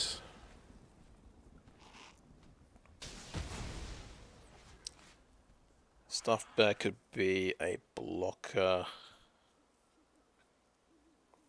Or it could attack and have double strike, which is pretty awesome. Yeah.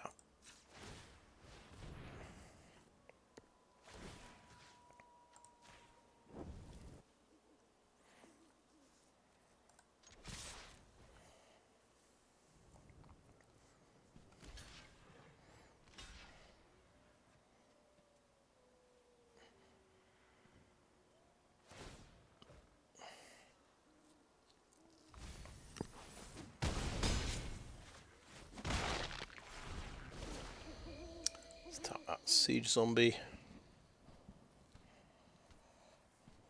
Yes, please.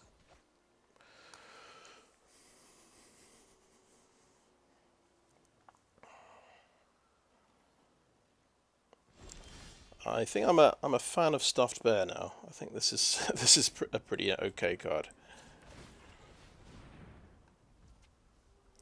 I'm guessing he's holding up some removal.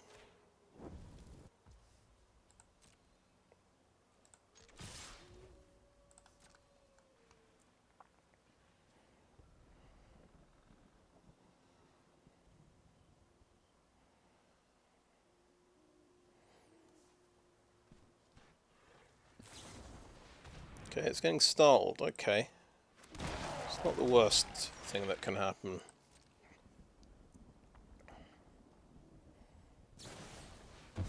Oh, Corpse Cobble.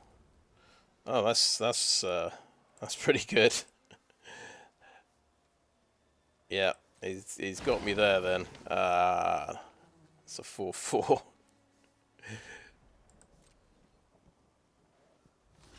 Bye bye bear. We don't have enough to play a Silver Bolt and use it, unfortunately. Oh wait, it's trading off because it's got double strike. Ah, well, that's nice. That's nice. We are going to Faithful Mending first, I think, so we can cast our second spell.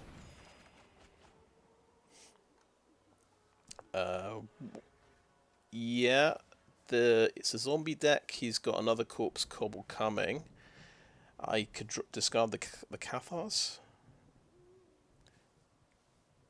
Or we could even discard a Silver Bolt. Yeah, maybe. No, I need that for this. Okay, well, this might be a mistake. We'll get rid of the barrage. But we had a difficult choice there. So let's tap Siege Zombies again.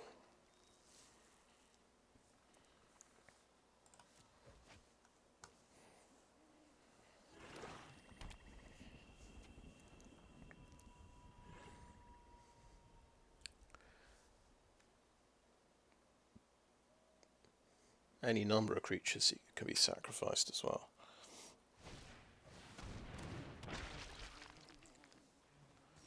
Okay, Hobbling Zombie.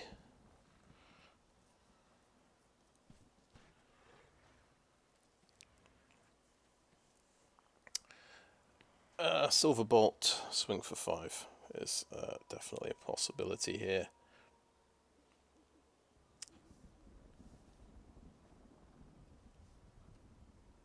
But I won't do that, I'll just swing with a Duelcraft Trainer.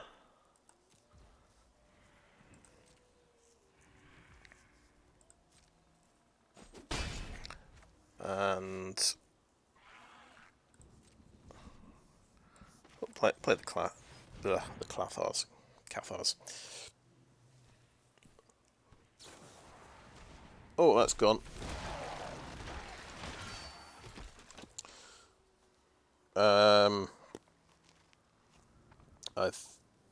I'll hold the island. I'll hold the island to just give him the heebie-jeebies.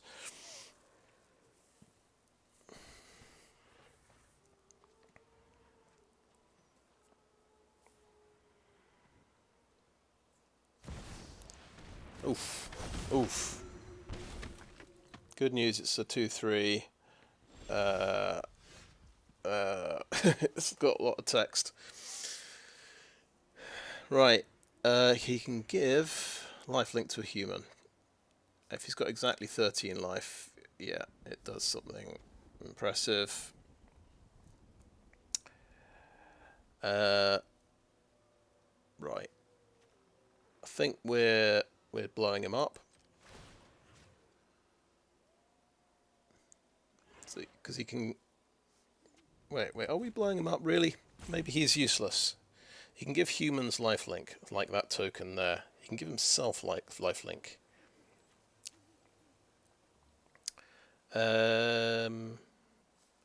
Oh, there's a good reason we want to play this.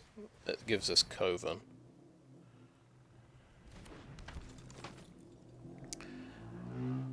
And do we want to pop the Hobbling Zombie?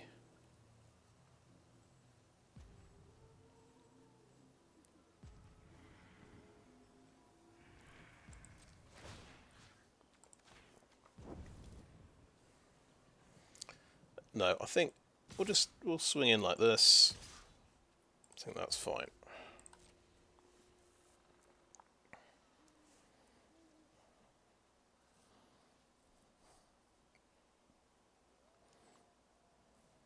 So Duelcraft Trainer definitely doing work here.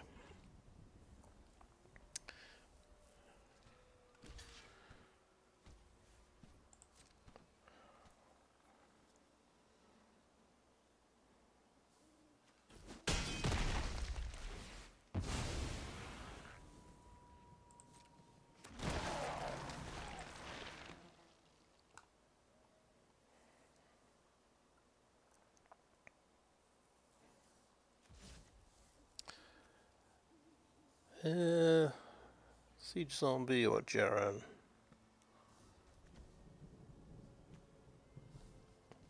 I might regret this, but we've got to. I want to kill something. I don't think he's got a way of getting to 13 life, but yeah, we'll take out Jaren.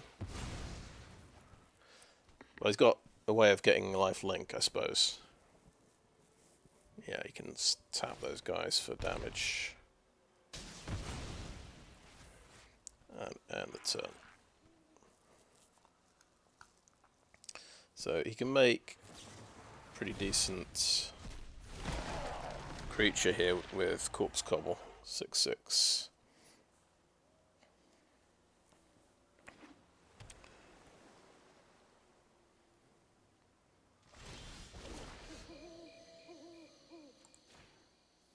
And of course it's instant speed, so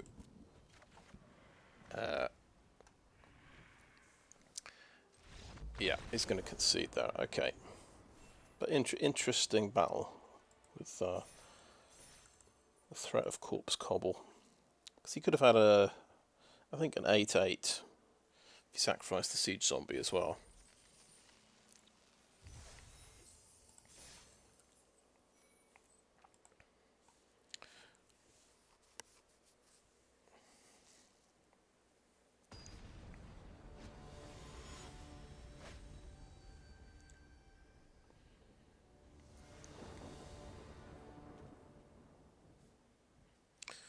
Okay, we can get our planes with the Evolving Wilds.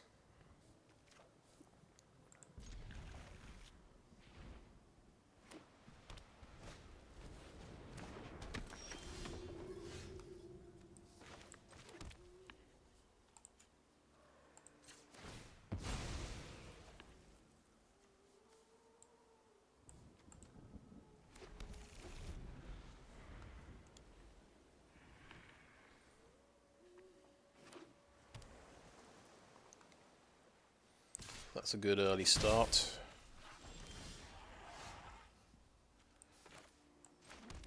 Do we Faithful Mending here? I don't know. We can do it at the end of his turn.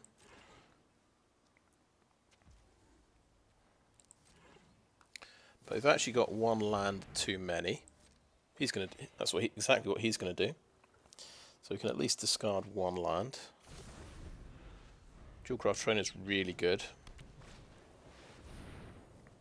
as well.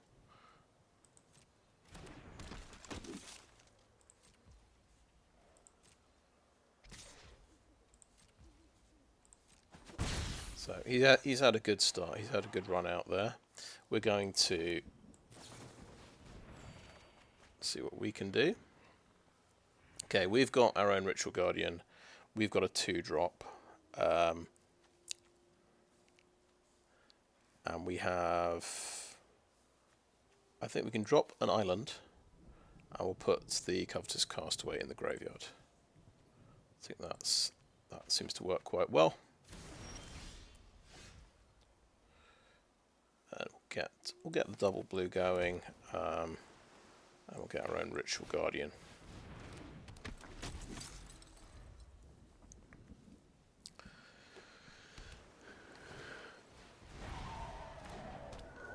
Right, yeah. It's not quite Coven yet. Okay, he's not attacking.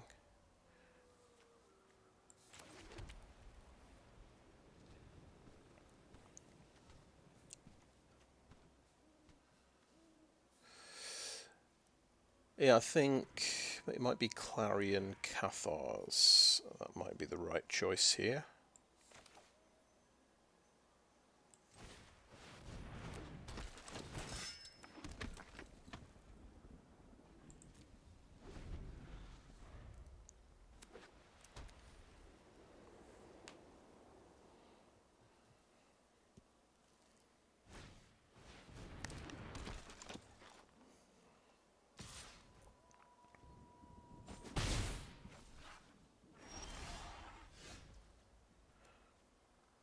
Hmm. Can we afford to play Sigarda Splendor?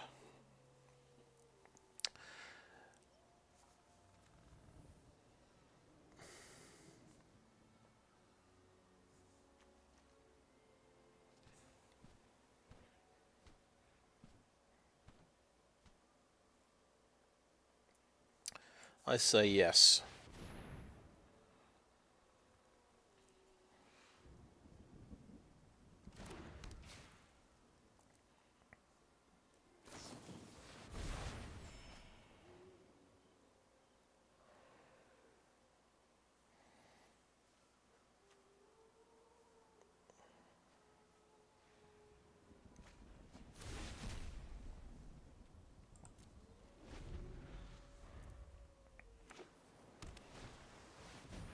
Oh, the Ominous Roost. Gonna get overwhelmed with flyers now.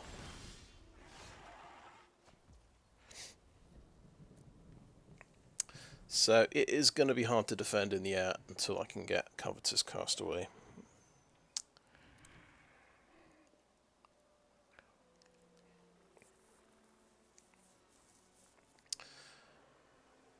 Although here's the funny thing, that's his big creature really, the Ritual Guardian. I can just swing in with, I can take that guy away and just overpower him. That's my feeling.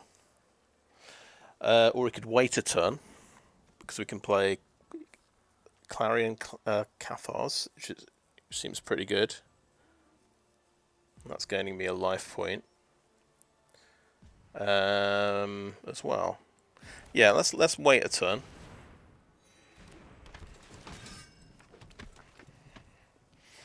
No attacks.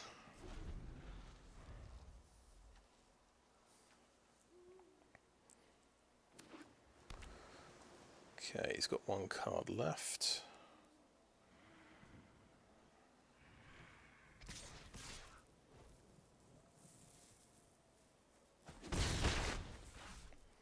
I mean, are we in a hurry? Because if we draw a land, we can play the Flying Covetous Castaway as well. He could be sitting on a counter spell here as well. I would say let's not be hasty. Let's play a Duelcraft Trainer.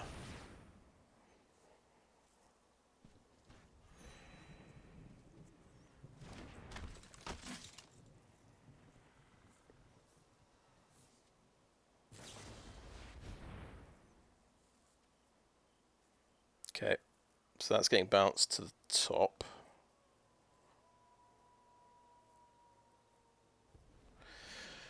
Yeah, that's okay. Right, no attacks. No attacks.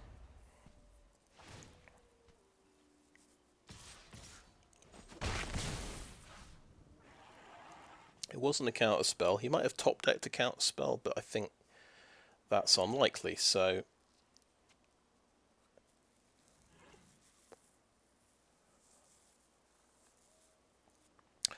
Because this will go to 4 power with Grafted Identity. We will get Coven. Yeah. So that, I think this is a good move now. He might have top decked a counter spell, but we've got to risk it.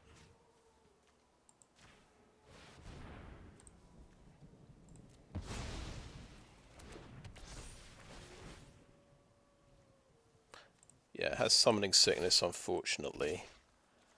That could kill my token, so I won't attack with a token.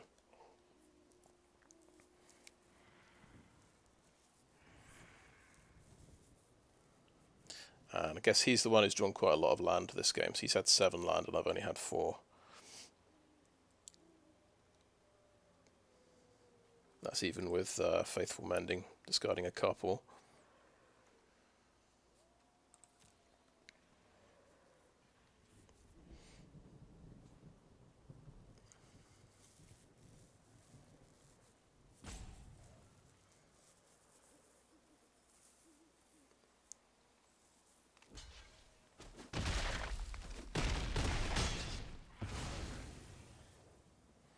So you can get another Raven when he brings that back from the graveyard. Unruly Mob gets a bit bigger as well.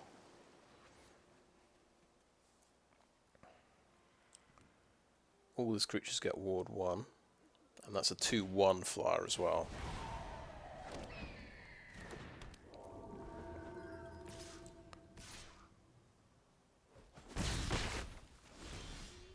But I get to draw a card. And another card. But I could do the Covetous Castaway, but I really like Duelcraft Trainer giving this guy double strike. That seems just insane. So that's what I'm going to do.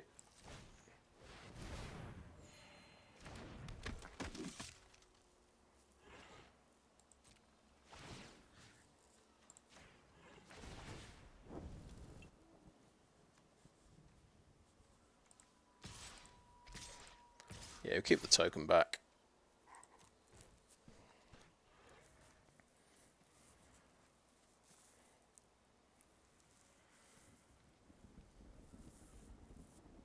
I think this can only block flying. Yeah.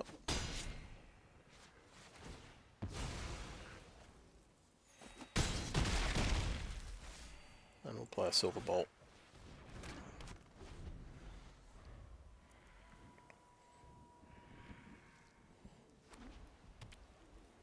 Yeah, I thought Grafted Identity would be a pretty good card.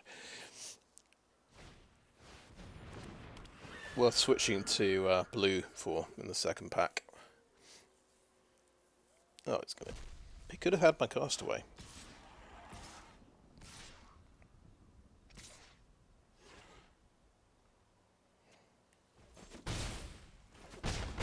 So I've had this kind of situation before in my last draft. I was the one with the small flyers, and they kind of, you can get a situation where you just overpower. You're just overpowered by power and toughness on the board.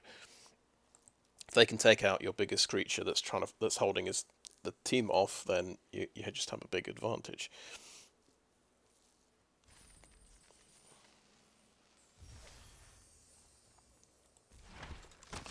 Cool, Lagrello, I think that's my 4th one.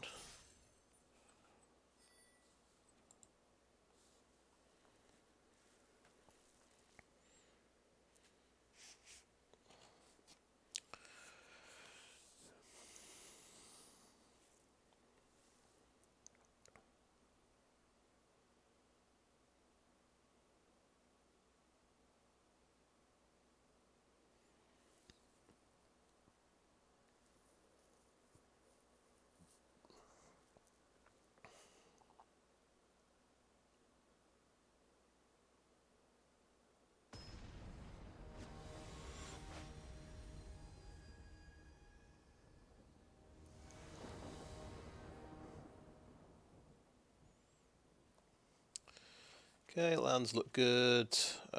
We've got the 2-drop guy again, so that's pretty cool. Faithful Mending if we get too many lands. So let's get double blue. Well, we'll let him think about what we might have. Okay, Smouldering Egg, very cool. That turns into something absolutely terrifying. And he's got it right at the start of the game. So it needs 7 mana of instants and sorceries spent. But we do have a Fading Hope. So There is hope.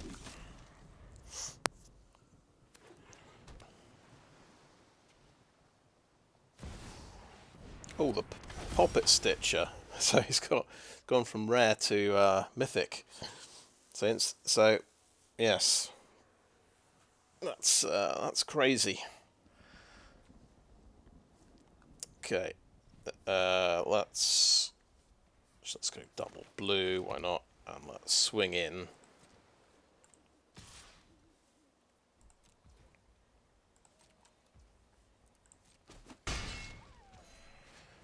Have a Ritual Guardian.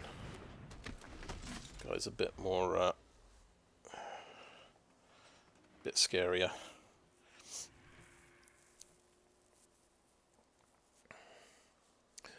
So, but I think the plan is still got to reserve Fading Hope for before the egg flips. Poppet Stitcher is pretty insane. So that flips when you have 3 or more creature tokens.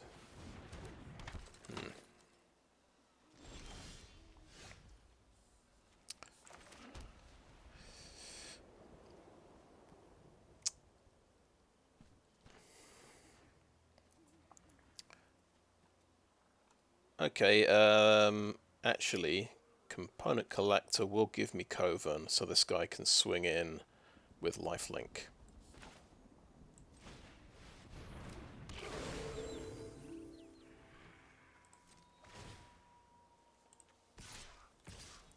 And yeah, it's not a great trade with Baithook Angler, but we'll just have to take that on the chin.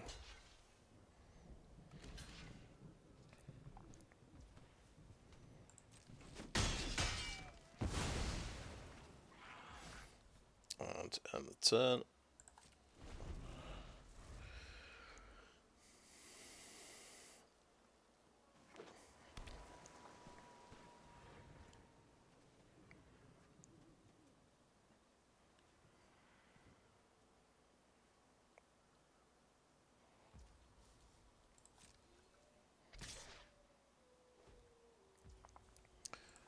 Okay, we'll block with the Component Collector. Right, Stone Vitality. Okay. Gets a zombie. Okay, well we've got a tough choice here. I think we just bounce the Poppet Stitcher, to be honest with you.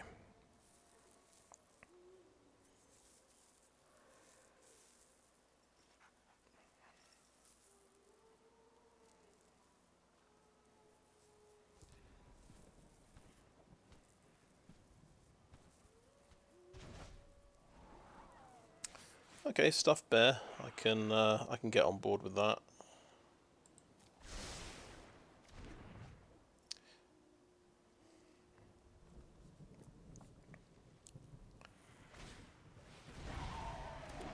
Okay. Right, we'll play our Revolving Wilds, and I think we'll play a Firmament Sage. I think, well, we'll swing and attack.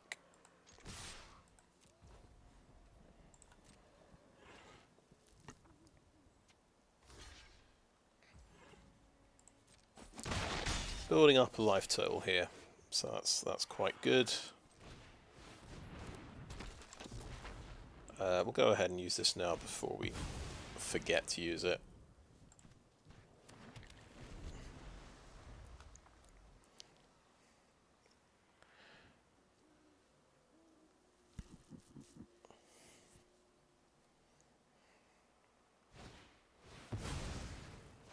Oh, interesting. Yes. So that's got 6 tokens on it. Draw 3 cards, nice.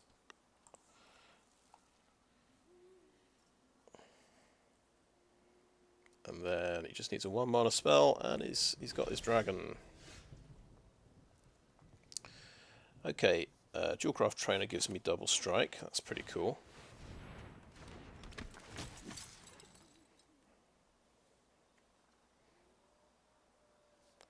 Firmament Sage, or no, let's do Dennick. Let's attack with everything. Oh wait, he can flip, can't he? I just realised.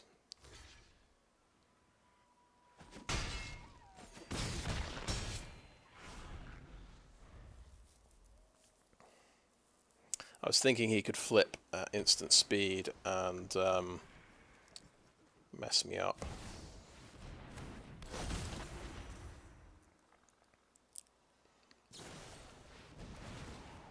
Oh, now he's flipping. Okay.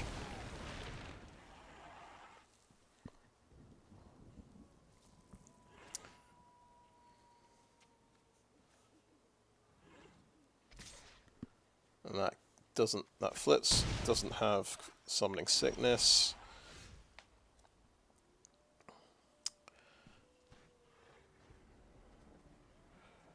Right, it's daytime.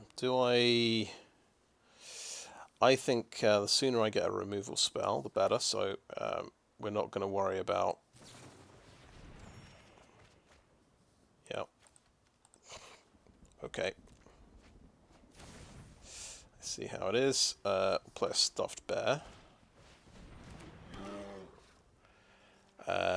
He can double block and do something 3 damage, so we won't attack with Firmament Sage, just attack with these 2.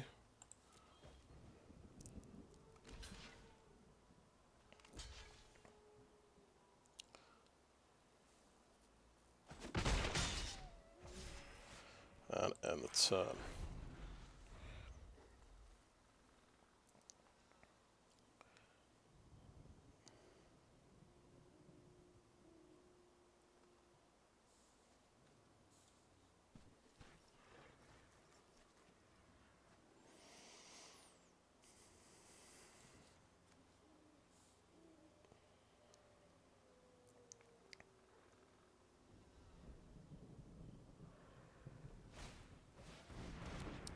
Okay, creature.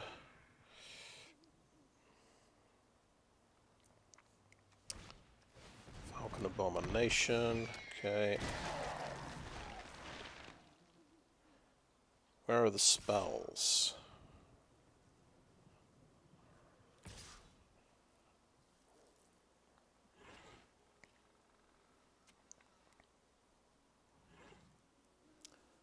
It's not much. I don't think there's any point attacking with Component Collector anymore.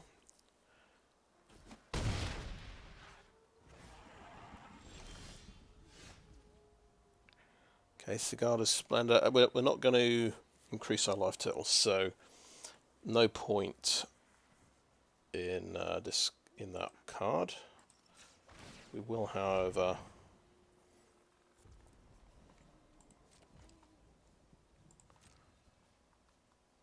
attack with a stuffed bear and Dennick. In fact, he can kill Dennick with a double block here with Poppet Stitcher and not lose anything.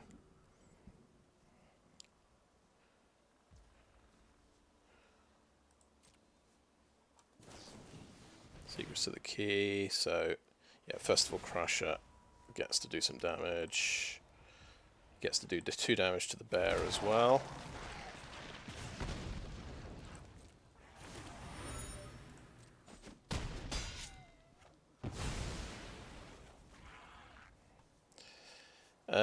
Yeah, we could play Dennick, but we're going for obviously Firmament Sage.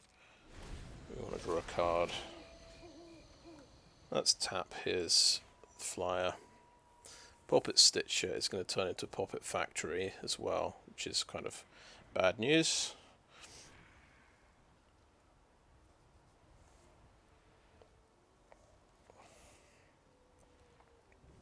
Gets 3 3/3s.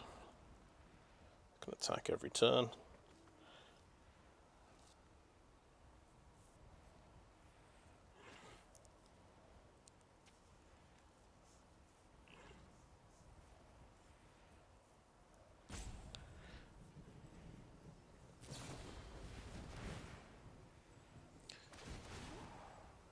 Okay, interesting. And doing that as well to do some damage to the Component Collector. Okay. This is going to be quite a lot of damage. I suspect. That takes 2. He's pumped up. That's another thingy. That's 2 more damage as well.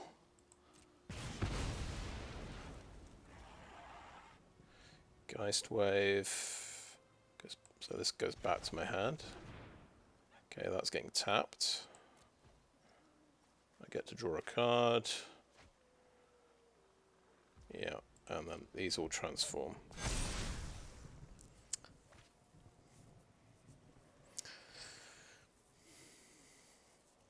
Bit tricky, so I think I take 15 damage.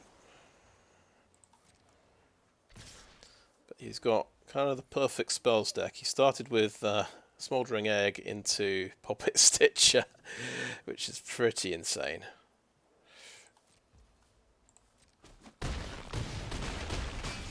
You do. I saw that in a previous in a sealed deck, Dominaria United. They did rare on turn 2 rare, turn 3 rare, which is pretty brutal. So we'll Faithful Mending, I think, here. Can we get? We've got Grafted Identity, but we've got no. Got to see Sigarda Splendor, completely useless out in this situation. So get rid of it. Got nothing to.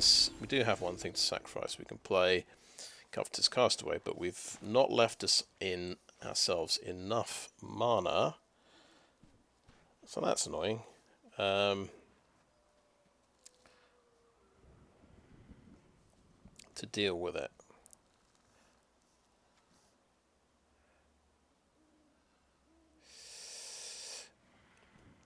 Okay, so it's about surviving the next turn. We've got 15, 16, 20, let's say 21 damage coming in. He can be a 3/2 flyer. He could stop the Ashmouth Dragon. Oh dear, no, I'm running out of time, so I don't know if that's the right call, but we'll try that out.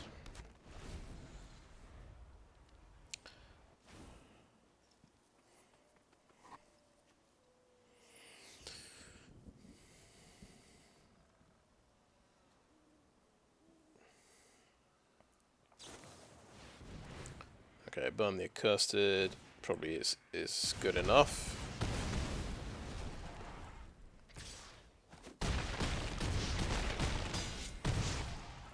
Yeah, that's probably the strongest spells deck I've seen in Midnight Hunt. I mean, I don't know how many of them are managed getting Smouldering Egg and Poppet Stitcher, but there we go. Well, let's play another one. Hopefully we'll have an easier time of it. But it could be even tougher.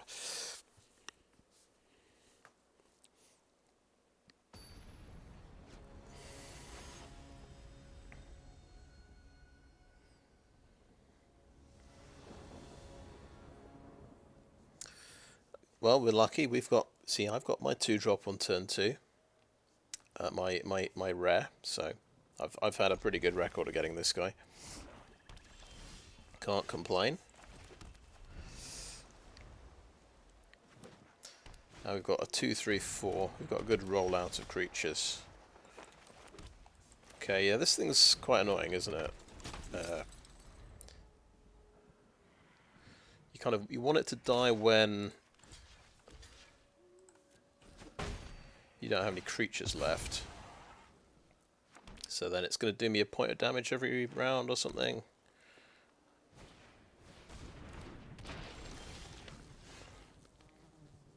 Right, what? Oh, in his upkeep I sacrifice an on-land permanent. So I end up having to sacrifice Dennick. Which is reasonable. But I gain some life points. Okay, it says entering maintenance soon, and we'll play a component collector. And yeah, I've got to sacrifice Dennick. That's fine.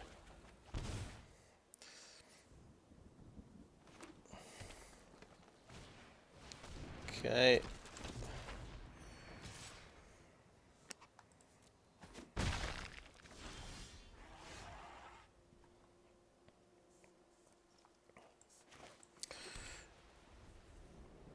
Now,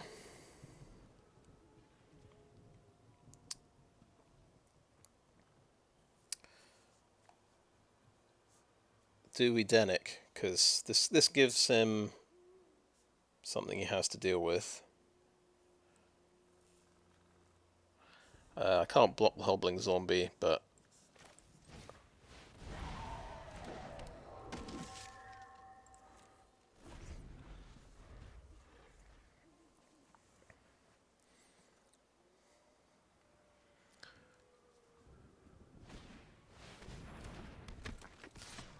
that'll be a big creature then. With how much ward? Ward 1. Okay.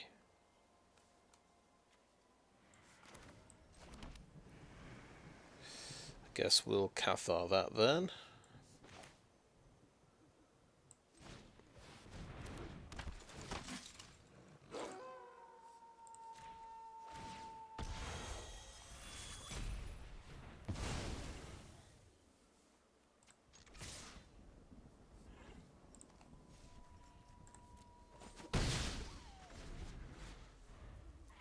I'm fully expecting the Cathar to die right now. Okay, he's got another big creature, the Dreadhound. That was actually the last thing I expected.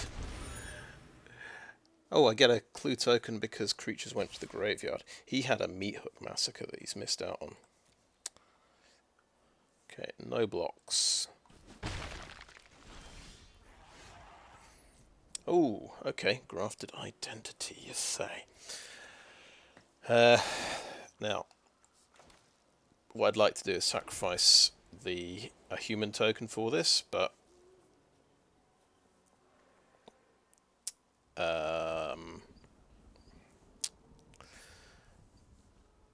kind of takes too long. I think we're going to just sacrifice a component collector.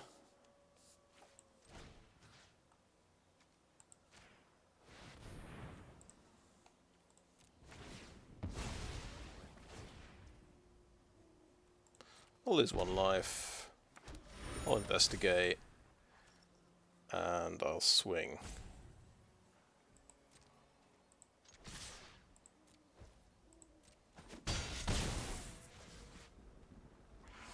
And end the turn.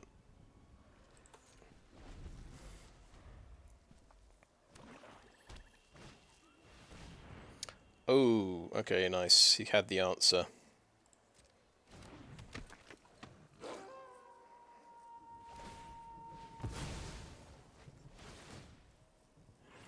So I'm getting some card advantage out of this. And he's got a flyer as well.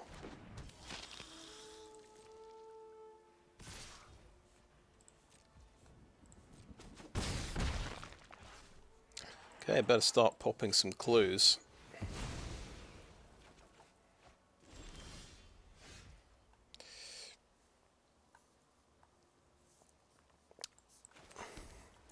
Right, 7 mana, you say. Well,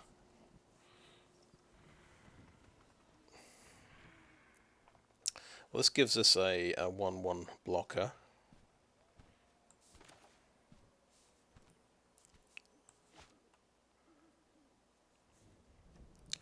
Who's winning the race here?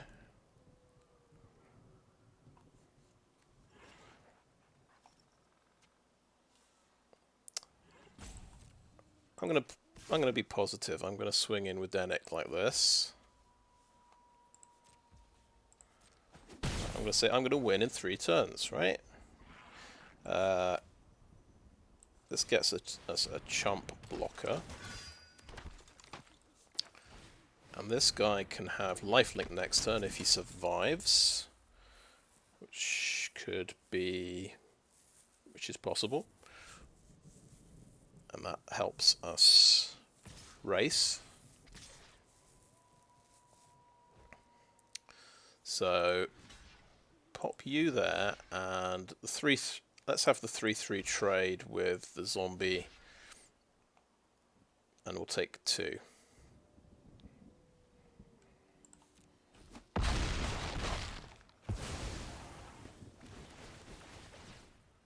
Oh god, I forgot about Dreadhound just killing me. That is a slight problem.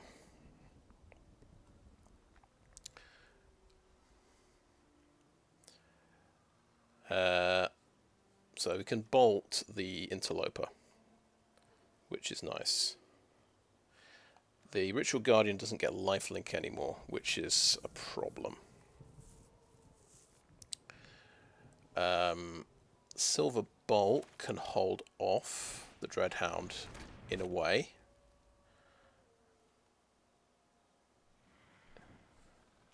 Play a Firmament Sage. We can play an island as well.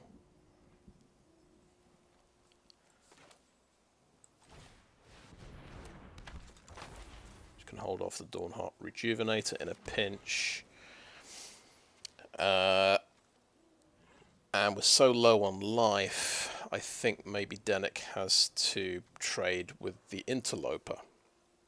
I don't think we can afford to take another 2 damage in the air, so that's my reasoning. Okay.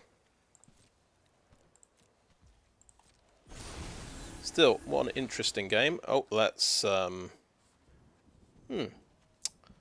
take the Dreadhound away, please. I neglected to realise that we'd changed to nighttime. Morbid Opportunist, yes, that's a good card.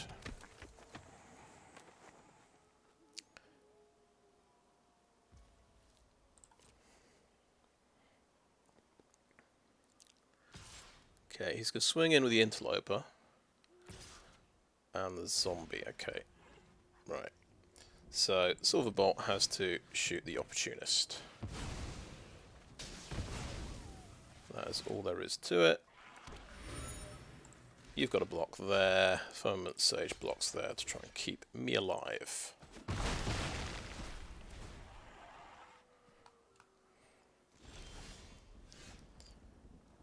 Okay. Oh good, Sungold Barrage. So let's activate that. Quite like to get Coven here.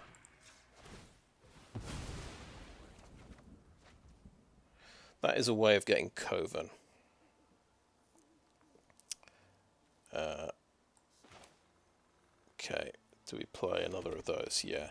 So we've got a Sungold Barrage this guy in the meantime. And hope we don't take 5 damage somehow. If he kills Brutal Cathar with an instant spell,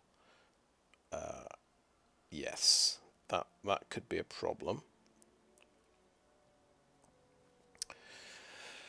Yeah.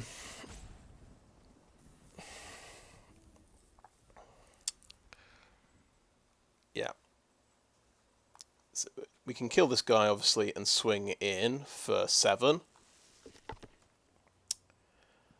But then we don't have any emergency blockers. Okay, well... Oh, I just messed up, haven't I? The whole point was to do that on his turn. Still, we'll swing in like this for 5. We'll have an emergency blocker in case he's got instant speed removal, and we'll end the turn.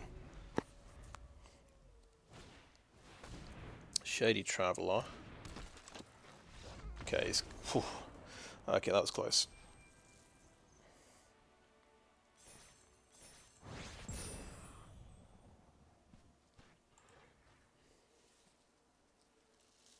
Yeah, I lost track of day and night there. I don't. He must have not cast anything, and it went to nighttime. I didn't realise I was casting 2 spells and going back to daytime when I should have kind of, which is turned out to be really good, but I wasn't aware of what I was doing. Okay, not many make it to 6 wins, I find. For me, anyway. It helps, I think, starting the season again in silver, I think.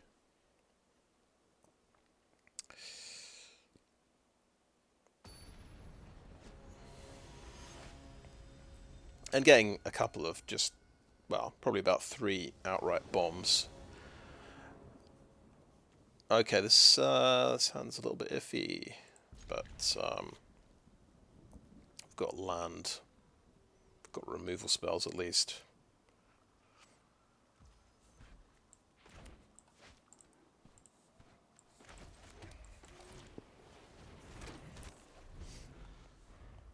Slow, expensive removal spells, but they'll do.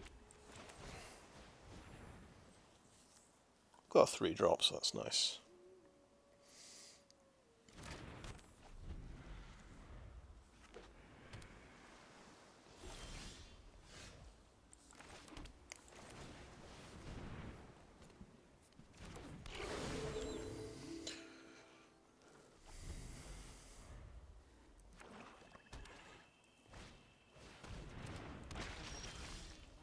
Okay.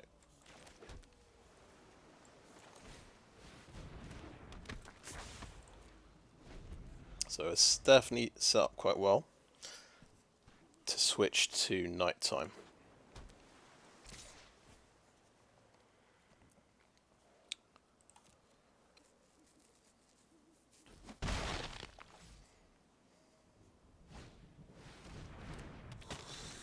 Oh yeah, okay. The Bat Whisperer, right. Let's see how that works.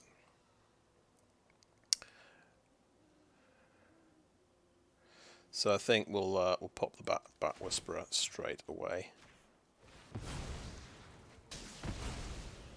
So that's just an ability. It's not a spell.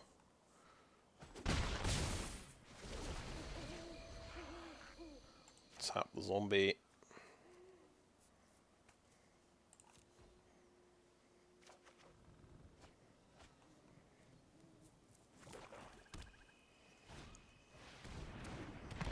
Okay, another one of them. A siege zombie. Okay.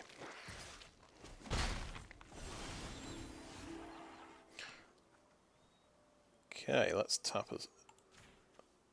So it went back today because he cast 2 spells. Alright.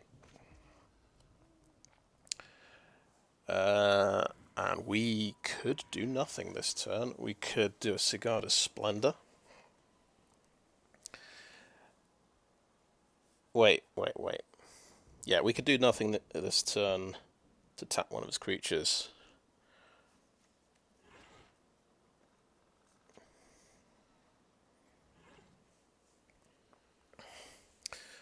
Is it wasteful to use Silverbolt here on a siege zombie? I'm not sure. Okay, let's...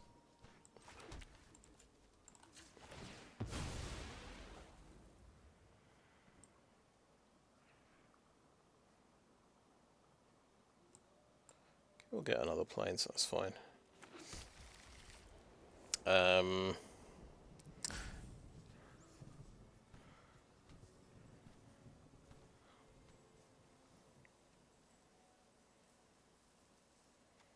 means it's the difference between getting through with 1 damage or 2 damage. I'll just attack with a Firmament Sage.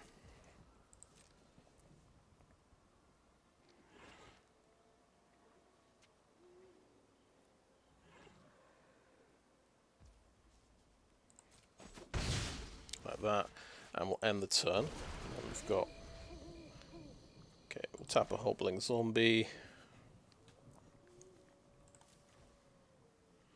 Draw a card. Okay, cool.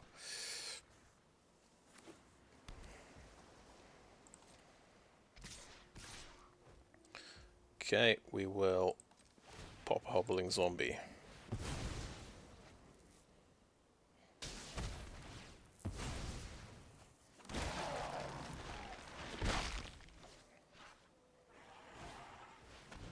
Arrogant Outlaw. Okay, oh, nasty. Right. So definitely we're trying to play 2 spells this turn. We've got the Component Collector. We could, of course, Baithook Angler and steal something.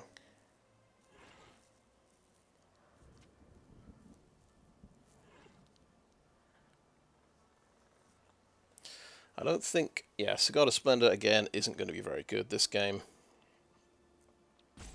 But getting a second Component Collector out and tapping 2 different things down seems really good.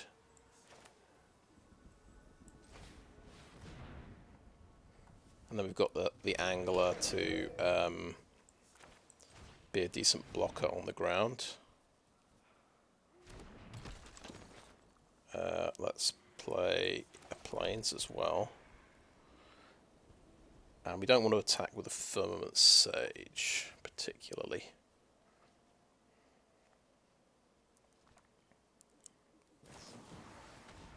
That's getting out of there. Okay.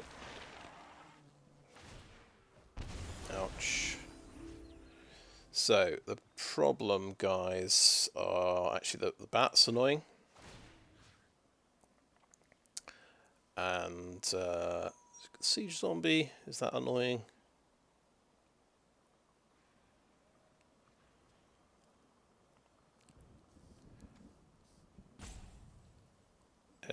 Maybe the Hobbling Zombie's annoying. Okay.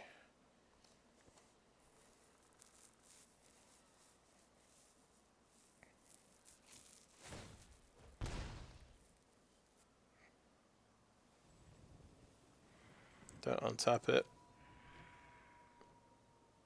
Don't untap it.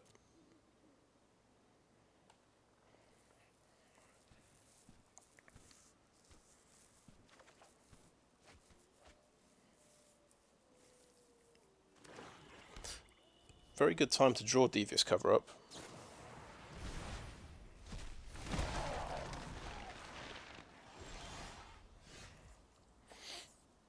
Because okay, we want to go tonight. I think we'll play that out.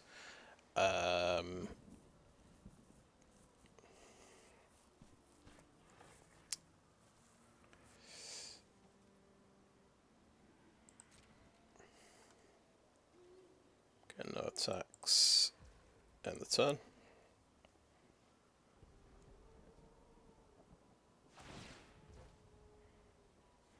Okay.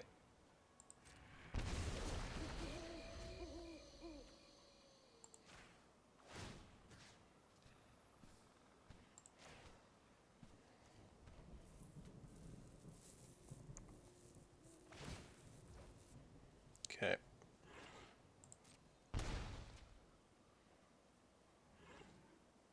Don't untap him. Don't untap him. Don't fall for it. Okay.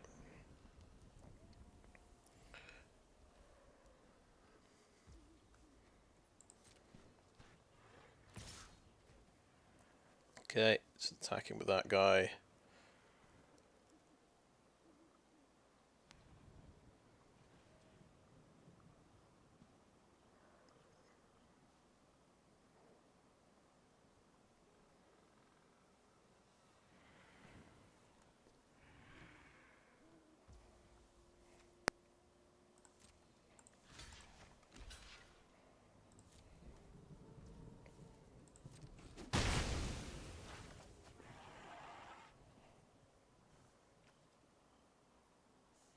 Disturb counts as a spell, so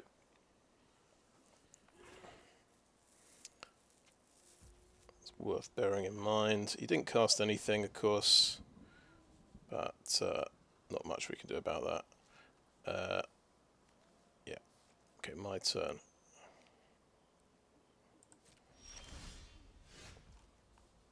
Okay. Right, Well, we've got a way to block his bat, which I think is a good point. I'm going to Brutal Cathar his Siege Zombie first. Seems like a good plan. Oh, I've got to play 2 things. It's fine. I can play 2 things and then I'm good. We won't be able to cast Devious Cover-Up, but that's okay.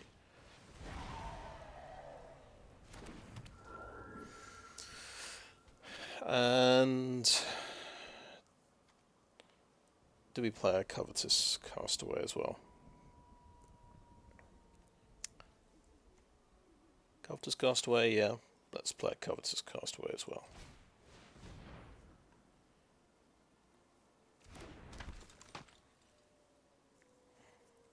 Because we're a bit low on life, I would say. So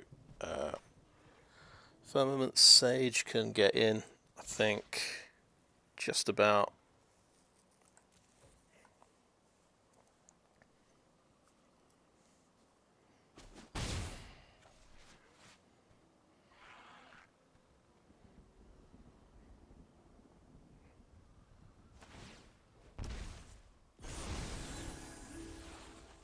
So Brutal Cathar, Siege Zombie, tap Hobbling Zombie, tap a bat? Yeah, tap a bat anyway.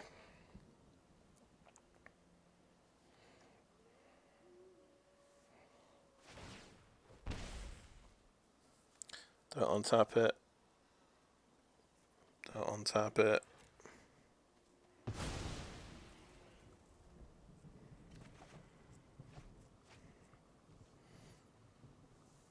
See if Brutal Cathar survives. Okay, no, he's out of there.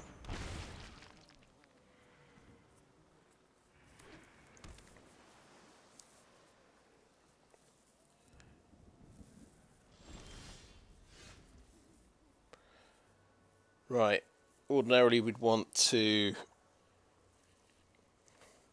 do nothing this turn. Let's see. Oh, I'm going to do this first.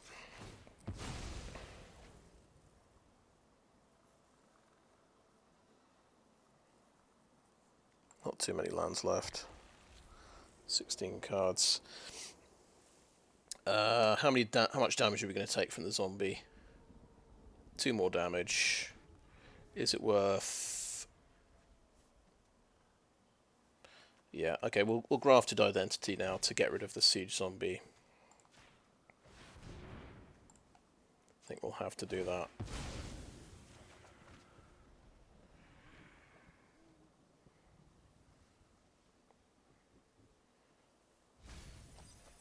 Oh no. We're running out of cards. Let's see if he's got some kind of... Alright, yeah. 1 damage, of course. Okay, yeah, that's getting... Okay, let's Devious Cover-Up that.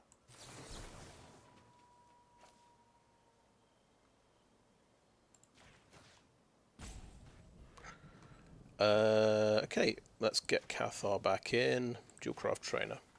Seems good.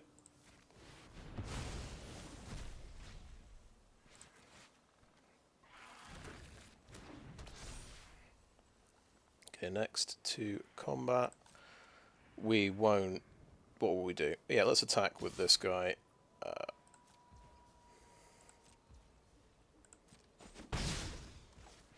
And end the turn.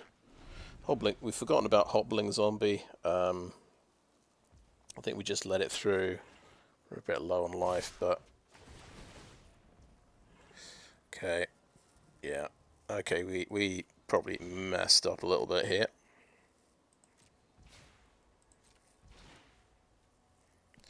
Yeah, we probably shouldn't have done what we did. So, because he's getting 4 damage through here. And we'll see if he's got some kind of...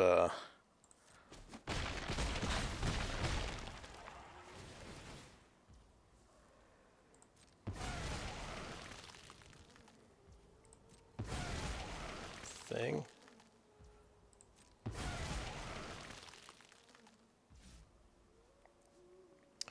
Okay, so I can use Siege Zombie now.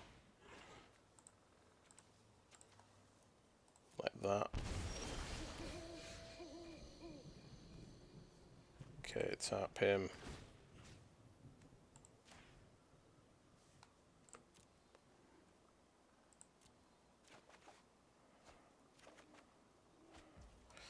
Okay, yeah, Dennick would be a good blocker. Gains a lot of life.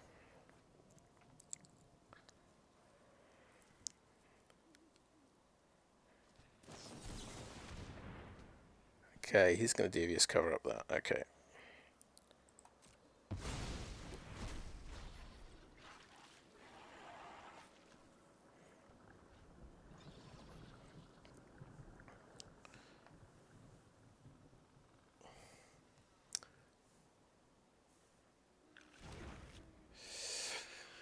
Right, Covetous Castaway is just a big flyer that will just get the game ended pretty soon.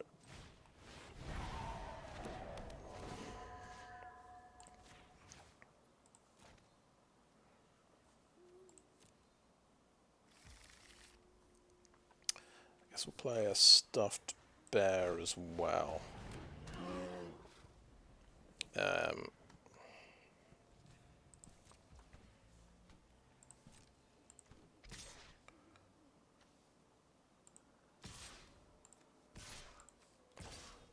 So that'll be 6 damage, right? We'll keep a couple of blockers back because it's a little bit iffy. Play up land as well.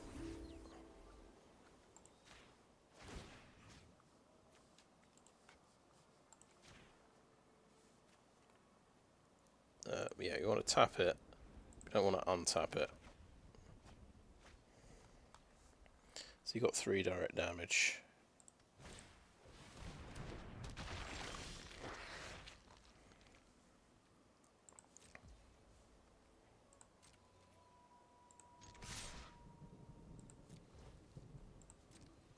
Could have activated the bear.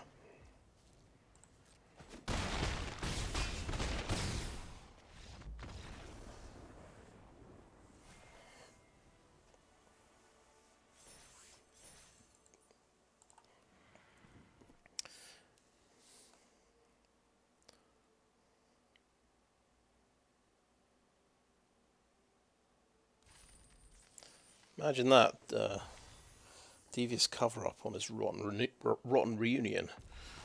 It's quite cool. Right, Raven Man. Feel that's somehow appropriate. Right, very nice indeed. I think we've already added this to the deck, so I always do that just in case. Yeah, let's have a look at the deck. So, first of all, I think we had a pretty decent curve. Most expensive thing was were the 4 drops. It says here we've got 12 creatures, but we do have a couple of other things that make creatures. We've got the stuffed bear turns into a creature, and we've got something else as well. Grafted Identity. I grab one of their creatures, so it's like having 4 creatures. And then I guess we had a few removal. So 4. Guess that's 5 removal and card draw things. 6, 7, 8. Yeah. We had we're pretty lucky. We had a few bombs. I think Dennick is a bomb. Get that on turn 2, and it can just get through and gain a lot of life for you, and then become a flyer. We've got the Brutal Cathar, and we've actually had that exile multiple creatures, which is pretty nice. And that last game was the first game he actually got blown up. I think somebody did try and kill him, and we used it was a green fight spell. We used Startle, so he survived. So that was fun. That was when he was in the Moonrage brute form, so they had to pay 3 life. So yeah, I'll definitely come around to Startle in this run.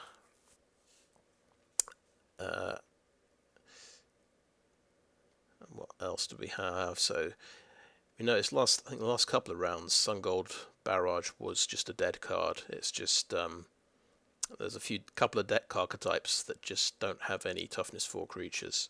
So this seems maybe it might be a risky card to run, especially as we do have 3 Silver Bolts which can kill werewolves stone dead. So maybe this was not correct. Maybe another Fading Hope would have been better. Duelcraft Trainer was absolutely fantastic. So this, in one of the guides they highlighted this card because you could overlook this one. It's just, it's a 3/3 for 4 mana. Well, it's got first strike and it can give something else double strike, which is amazing. I think the best moment was when it got. I think I stole a Ritual Guardian with the Grafted Identity, so it's a 4/3. I had Coven, so I had lifelink, and it got double strike from the Duelcraft Trainer.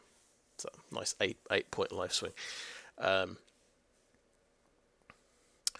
Yeah, so that was good. Sigarda Splendor wasn't so good.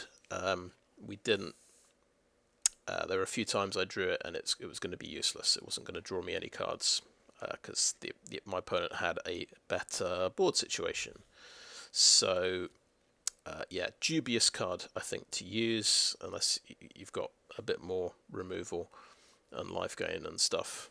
But still, it was interesting trying this out, and we can always discard it with Faithful Mending when it's useless. So I think Devious Cover-Up's quite good. It's always nice if you can get 2 of them. We did have we had Covetous Castaways Disturb option, which can get your Devious Cover-Up back into the deck. So you can kind of get 2 bites of the cherry. That can help you stop you deck out if you can cast this spell. Firmament Sage drew a lot of cards in that last game.